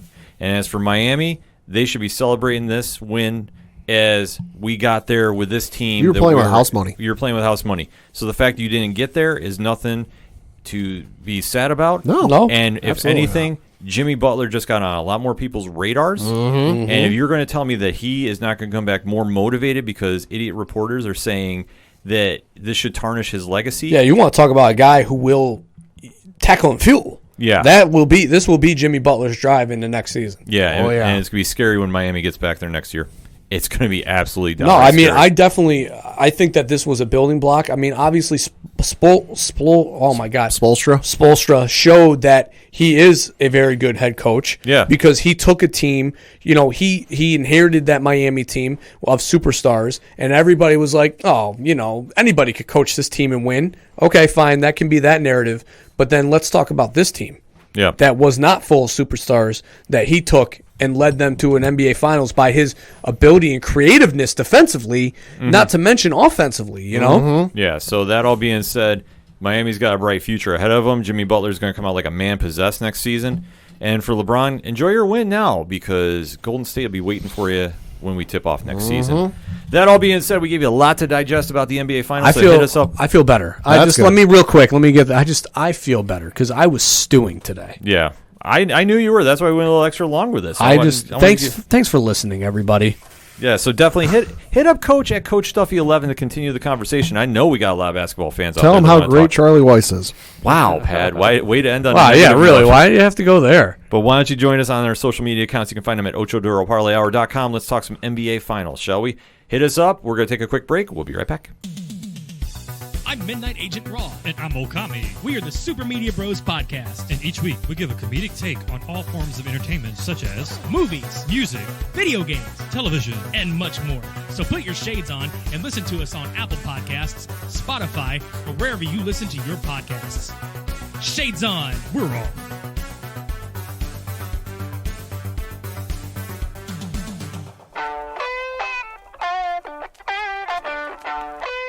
Hey, this is Brian Wolf from Fair City Fire.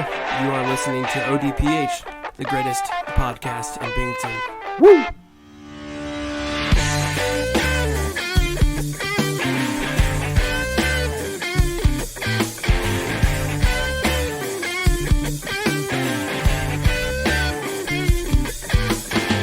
Hot lips touching, cool thighs feeling, shudder running up, her spine spinning, long day to a long night, but I'm not stopping till I get it right. Time to come back for the final segment on this edition of the ODPH podcast and round those bases and take the show home. Pad, lead us off. Yeah, going to give an update on the Major League Baseball postseason. Unfortunately, our New York Yankees were eliminated by the Tampa Bay Rays. Egregiously. Got real close, but they'll get there next year. I think they just got to pick up some pitching, starting pitching specifically, look at some bench players, and then I think they might be on the right track. But for the rest of the playoffs, you have in the American League Championship Series, the Tampa Bay Rays taking on the Houston Asterisks, where currently Tampa Bay has a 2-0 lead. Go Rays in that case. And then over on the flip side, in the National League Championship Series, you have the LA Dodgers taking on the Atlanta Braves, where Atlanta currently has a 1-0 lead. They are currently playing, and I know the Dodgers decided to give Ronald Acuna some 95-mile-an-hour sweet chin music. That was a little scary. Yeah, getting a little dicey, so it should be real interesting. Go anybody but Houston. Exactly. Give me whoever comes out of the NL to win the whole thing. Yes. That's my vote. Yes. Coach, that being said, you are up. Well, the WWE had their roster shakeup with their draft. Yes.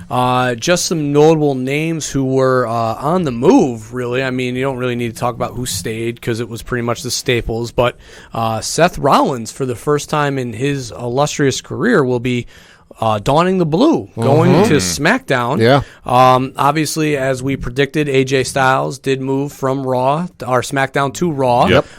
As we definitely had a feeling that was going to happen. That was probably the closest to a lock that we had. Yeah, basically, yeah. In a upsetting and sad, thing to touch on, the New Day has officially been broken up as the two members that won the tag belts, Xavier Woods and Kofi Kingston, were moved to Raw, and Big E was kept on SmackDown, which Sad, but also, maybe I hate it when I'm partially right too. Yeah, but also maybe silver lining that, this might be the way that they break Big E off for his, inevitable title push, because guy clearly showed that he's a star. Oh, absolutely. Sure, and I know I said last week, bringing up, ever since they brought back the brand split, and they've always said, tag teams might be split up, and they've never done it. Maybe they'll do it this year. I hate being right in that instance because I wouldn't have wished it on New Day. No, but it's time. It's been long overdue. Like, listen, I'm sorry. I know they're super popular, but Big E is ready for that breakout moment. Kofi had his last year. They're all three super talented guys. Yeah. Yeah, so, I feel like you said the timing's right. You have a heel Roman Reigns, so there's room for a top baby face to come in and maybe a WrestleMania moment. Yeah, and that's what I fully think, because we've been so long overdue, and plus they don't have to say they broke up in storylines, so you don't have the typical way to do it. I actually did not mind how WWE did this, because who's the bad guy, Stephanie McMahon or whoever is doing the drafts. Yeah, the Fox executive. Yeah. It's just the time. That's not going to be the same anymore. But nonetheless, Bray Wyatt, the Fiend, is moved to Raw. Can I quickly interject for last night's Raw? That was the only bright spot, was the whole Alexa Bliss doing the corner spider That was crazy. like Bray does. Yeah, right. And then the team up where they attacked Zelina and Andrade. In the NSYNC Sister Sister Abigail's. Abigail's. Holy shit. That was the best segment of all Monday Night Raw last night. Yeah, so that will be, and I think the Fiend will be much better off on the Yeah. Raw brand where it's tremendously 3 hours promo heavy, so he'll be able to really get the fun house going. Matt Riddle and Jeff Hardy were moved to Raw, which I was really surprised to see. Yeah. Riddle, Yeah. a wrestling first style guy, moved Yeah. from SmackDown, which is predominantly a wrestling first show, over to Raw. And Kevin Owens moved to SmackDown, paired back up with Sami Zayn. So, Fight on the forever. same brand. Yeah, so maybe we'll see something along the way there, whether it's them facing each other or maybe even some tag team scenario. Give me the Kevin and Sammy show. Best of 7 series. No. Listen, I love seeing them wrestle each other. I do, but I don't want to see it right now.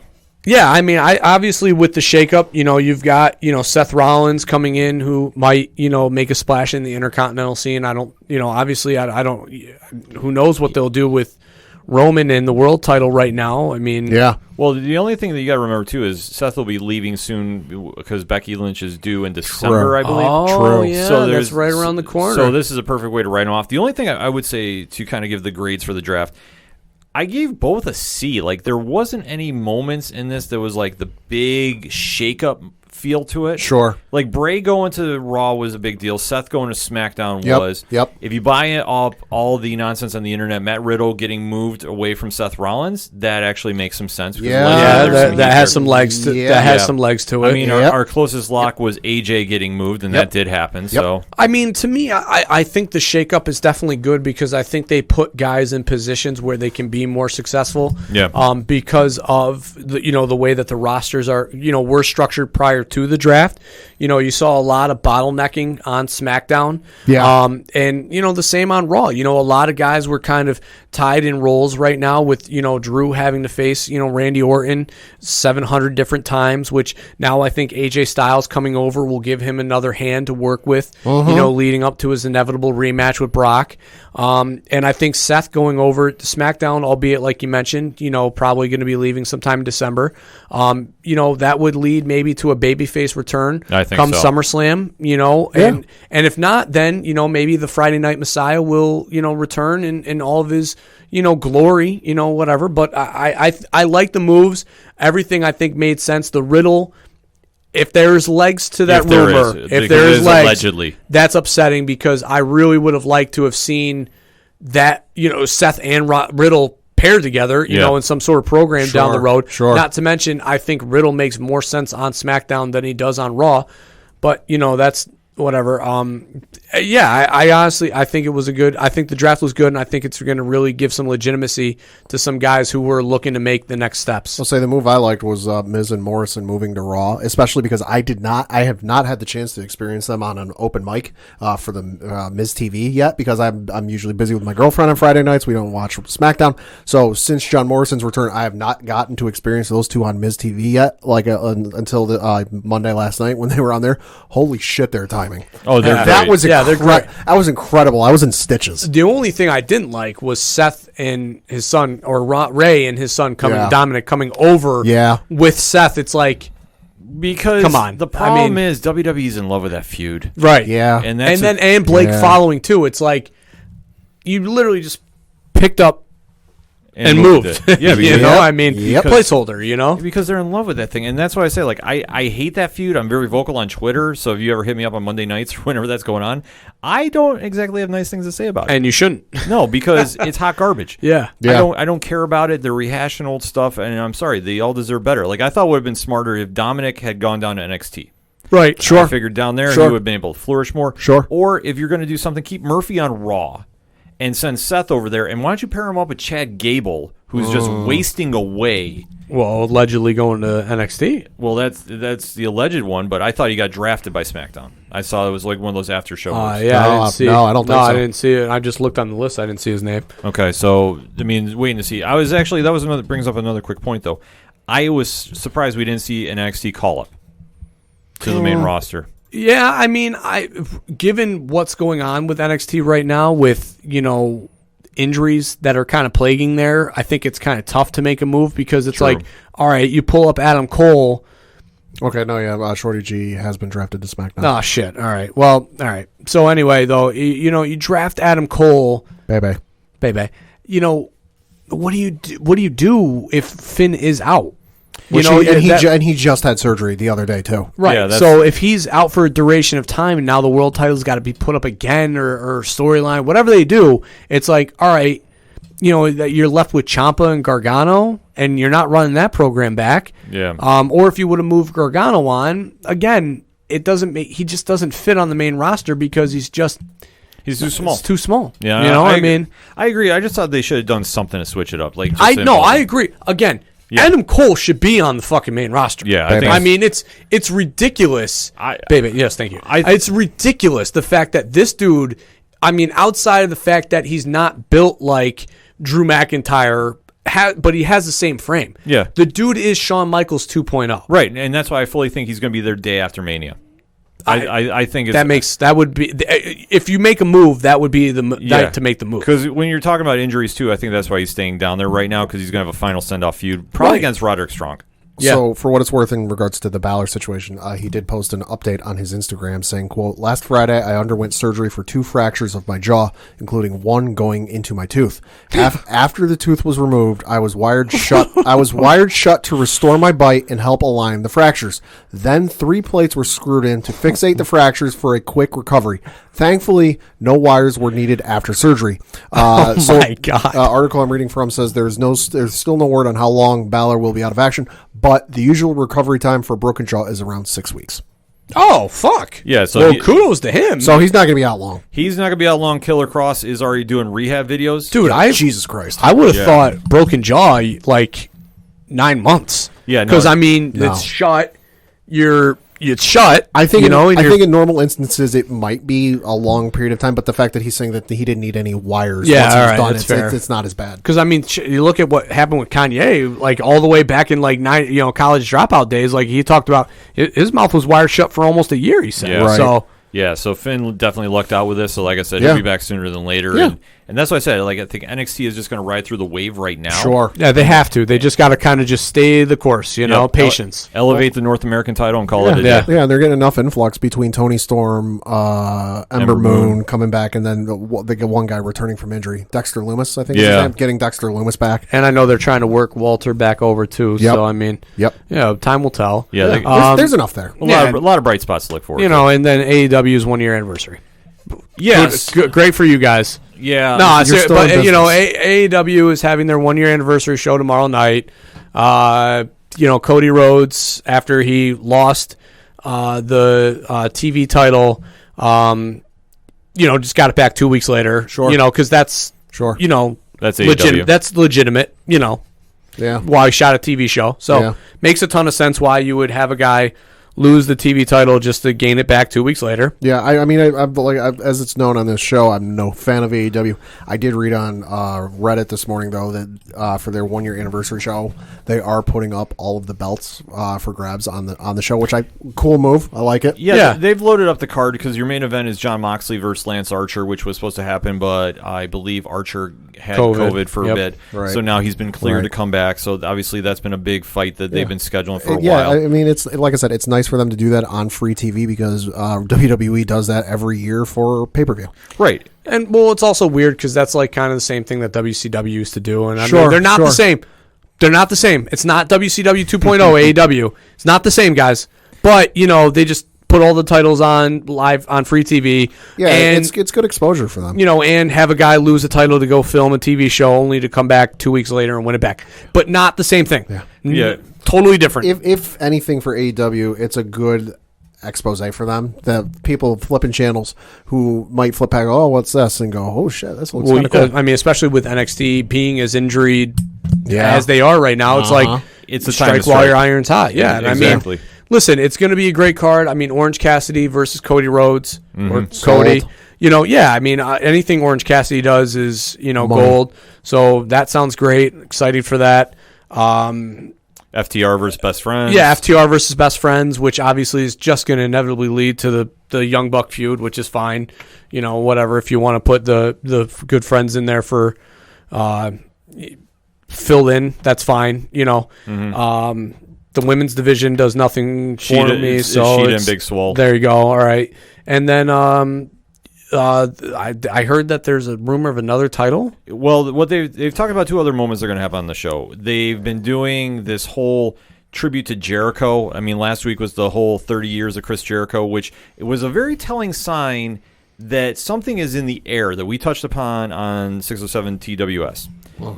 They had Tanahashi on TV. Sure. From New Japan Pro Wrestling. Oh, my. As wishing a congratulations to Chris Jericho for 30 years. New Japan logo in the background. Oh. The next preview was for the Archer-Moxley match. Yeah. And they referenced New Japan where they wrestled earlier in the year. Well, And there was also one more, before I let you jump in, Pat. Sure. There was one more tweet that Orange Cassidy, of all people, put out and said, "How soon to the BOSJ, Best of Super J tournament?"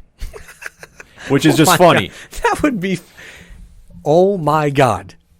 Oh my God. If he actually. Now, I know I'm going off here, but if he actually did that, Pat, as an Orange Cassidy guy, that'd be good.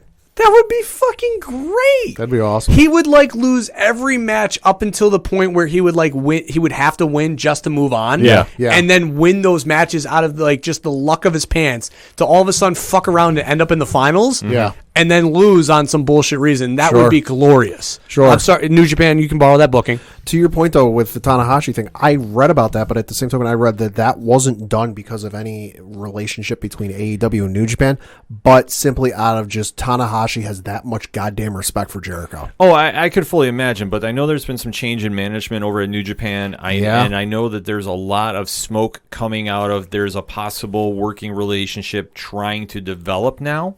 So what I'm saying is with this, I know they're promising something big with MJF, and obviously he's been teasing this feud with Chris Jericho. We do know that Jericho is allowed to go to New Japan and wrestle. We know Moxley is allowed to go. It's rumored Miro is allowed to go as well, too. So I'm not saying we're going to see something, but I wouldn't doubt they do something big on this AEW show. Invasion. That you might see maybe an Okada appearance, which would be absolutely internet breaking. That'd be huge. So you might see something like that happen, because where I'm going with this is Miro and Saban are announced to be fighting mystery opponents on the show. If Okada shows up on AEW, you might get me to turn the channel. Right. That might be enough. Which I'm not saying they're going to, but I just want to throw that kind of feeler out that they are teasing something.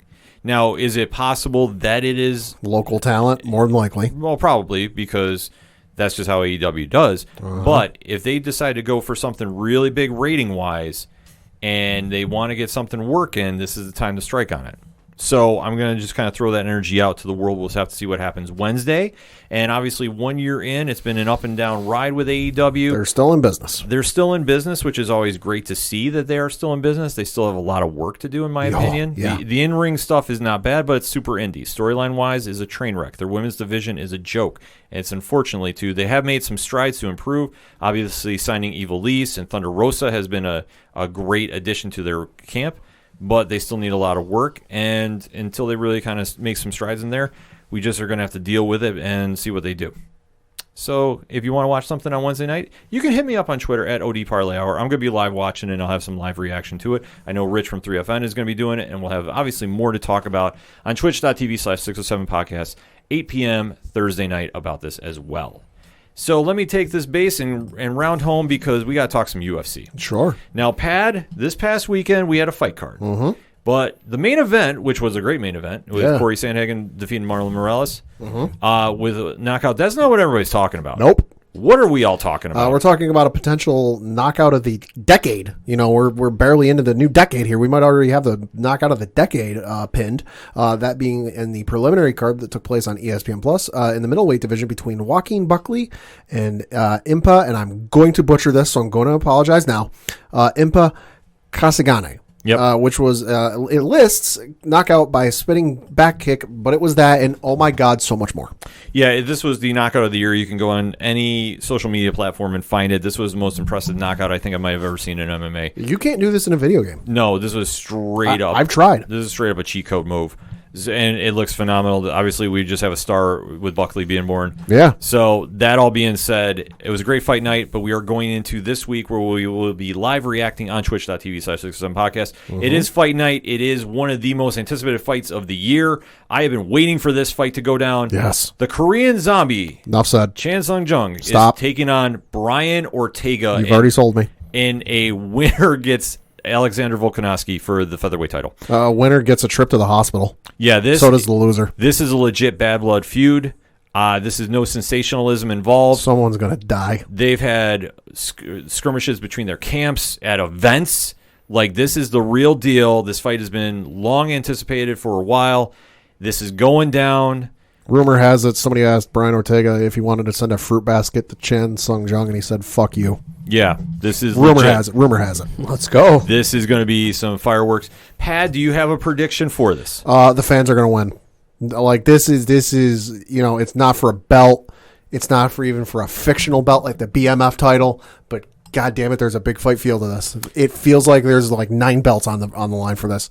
If you have not seen a Korean Zombie fight, good God, this is the fight to see, because him going up against Brian Ortega is going to be spectacular.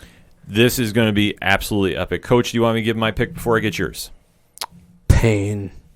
I believe it. Let me break it down to you like this. Pad, can you call up Brian Ortega's last fight while Absolutely. I'm talking? So Chan Sung Jung, the Korean Zombie, is a fan favorite. He is a go forward, do not look back. He stays in the pocket way too long and has put on classic rock'em sock'em fights. Go through Leonard Garcia, go through even when he fought Jose Aldo and he popped his shoulder out, and I believe he was winning that fight too. You want to go down the lineage. Any fight he has been in has just been straight up fireworks. Take nothing away from Brian Ortega, because he has been an up-and-coming superstar in his own right. Yep. He is always known to win in the 3rd round via submission. T-City is no joke. His last fight, though, Pat? Was a loss to one Max Holloway via TKO, and it was a doctor stoppage. Because that was a fight that he literally got his ass whooped. And I say this with no shame. I'm not making fun of him. He took a ton of damage from Holloway in that fight. He has definitely been on the sidelines for a while, because if you want to go through the lineage of social media and go find that fight, I highly recommend it. But if you have a weak stomach, you are not going to like this, because Holloway put on a clinic against him. But that being said, since that point, these two fighters have had a real bad blood feud. This is not anything made up to sell the fight. They have had instances outside the UFC where they have been ready to go at each other. The fight is now finally here. So with all this being said, I will give you my prediction, and I am predicting the Korean Zombie, and I will tell you why. Brian Ortega's chance of getting this is he needs to lock this up by the 3rd round. And he usually puts on a stellar performance. He kind of waits out the 1st round, kind of doesn't feel it. He's still going to be active. But I think that Chan Sung Jung's pacing at this and driving forward is definitely going to give him some problems at first. I think that if he can get to the 3rd round, and depending on how Zombie is looking then, he's got a shot. But the takedown defense that Zombie has, I think, is going to really give him some fits. And I think that that's going to be one of the bigger telling points that he's going to have a lot of problems with, because the Korean Zombie can submit people. I know he stands in the pocket and he does a lot of striking. This one, though, I think he's going to be definitely willing to sit there. He's going to be obviously more patient. And another thing on the stat meter that is seen is insignificant strikes absorbed per minute. Okay, Brian Ortega 7.3. Okay. Korean Zombie 3.7. Ooh. So that's a little bit difference, that Zombie doesn't take that much damage and he keeps coming forward. No. He's a very good defensive and grappling fighter, and that's why I say Ortega, I think, is going to have his work cut out for him. Plus, you never know how his mentality is going to be after coming back from a fight that he had with Holloway. I was like, Korean Zombie, of his 16, he's got 21 matches under his belt, 16-5 record. Of his 16 wins, 8 are by submission. Of his 5 losses, 0 are by submissions. Exactly. He doesn't tap. He's a madman. So that's being said, I do like Zombie. I like him winning via stoppage in the 4th. I'm going to give you that. I think he's going to weather the storm of Ortega. And once Ortega gets to the 4th round, I think he's going to have problems. I'm saying this fight could go either way. So I'm not saying this is going to be a walk in the park by any means. Double knockout. This is going to be fun. This might be like a stoppage 2 for Ortega if he can jump on him early. But the one thing that the Zombie does is he stays in that pocket, and he takes a lot of damage. And if it wasn't for a fluke elbow by Yair Rodriguez, he'd probably be in a title fight right now. So I'm just giving you the early prediction. Zombie takes this, but definitely join us on Saturday night, twitch.tv/607podcast. We'll definitely be recapping and live reacting to this fight as well.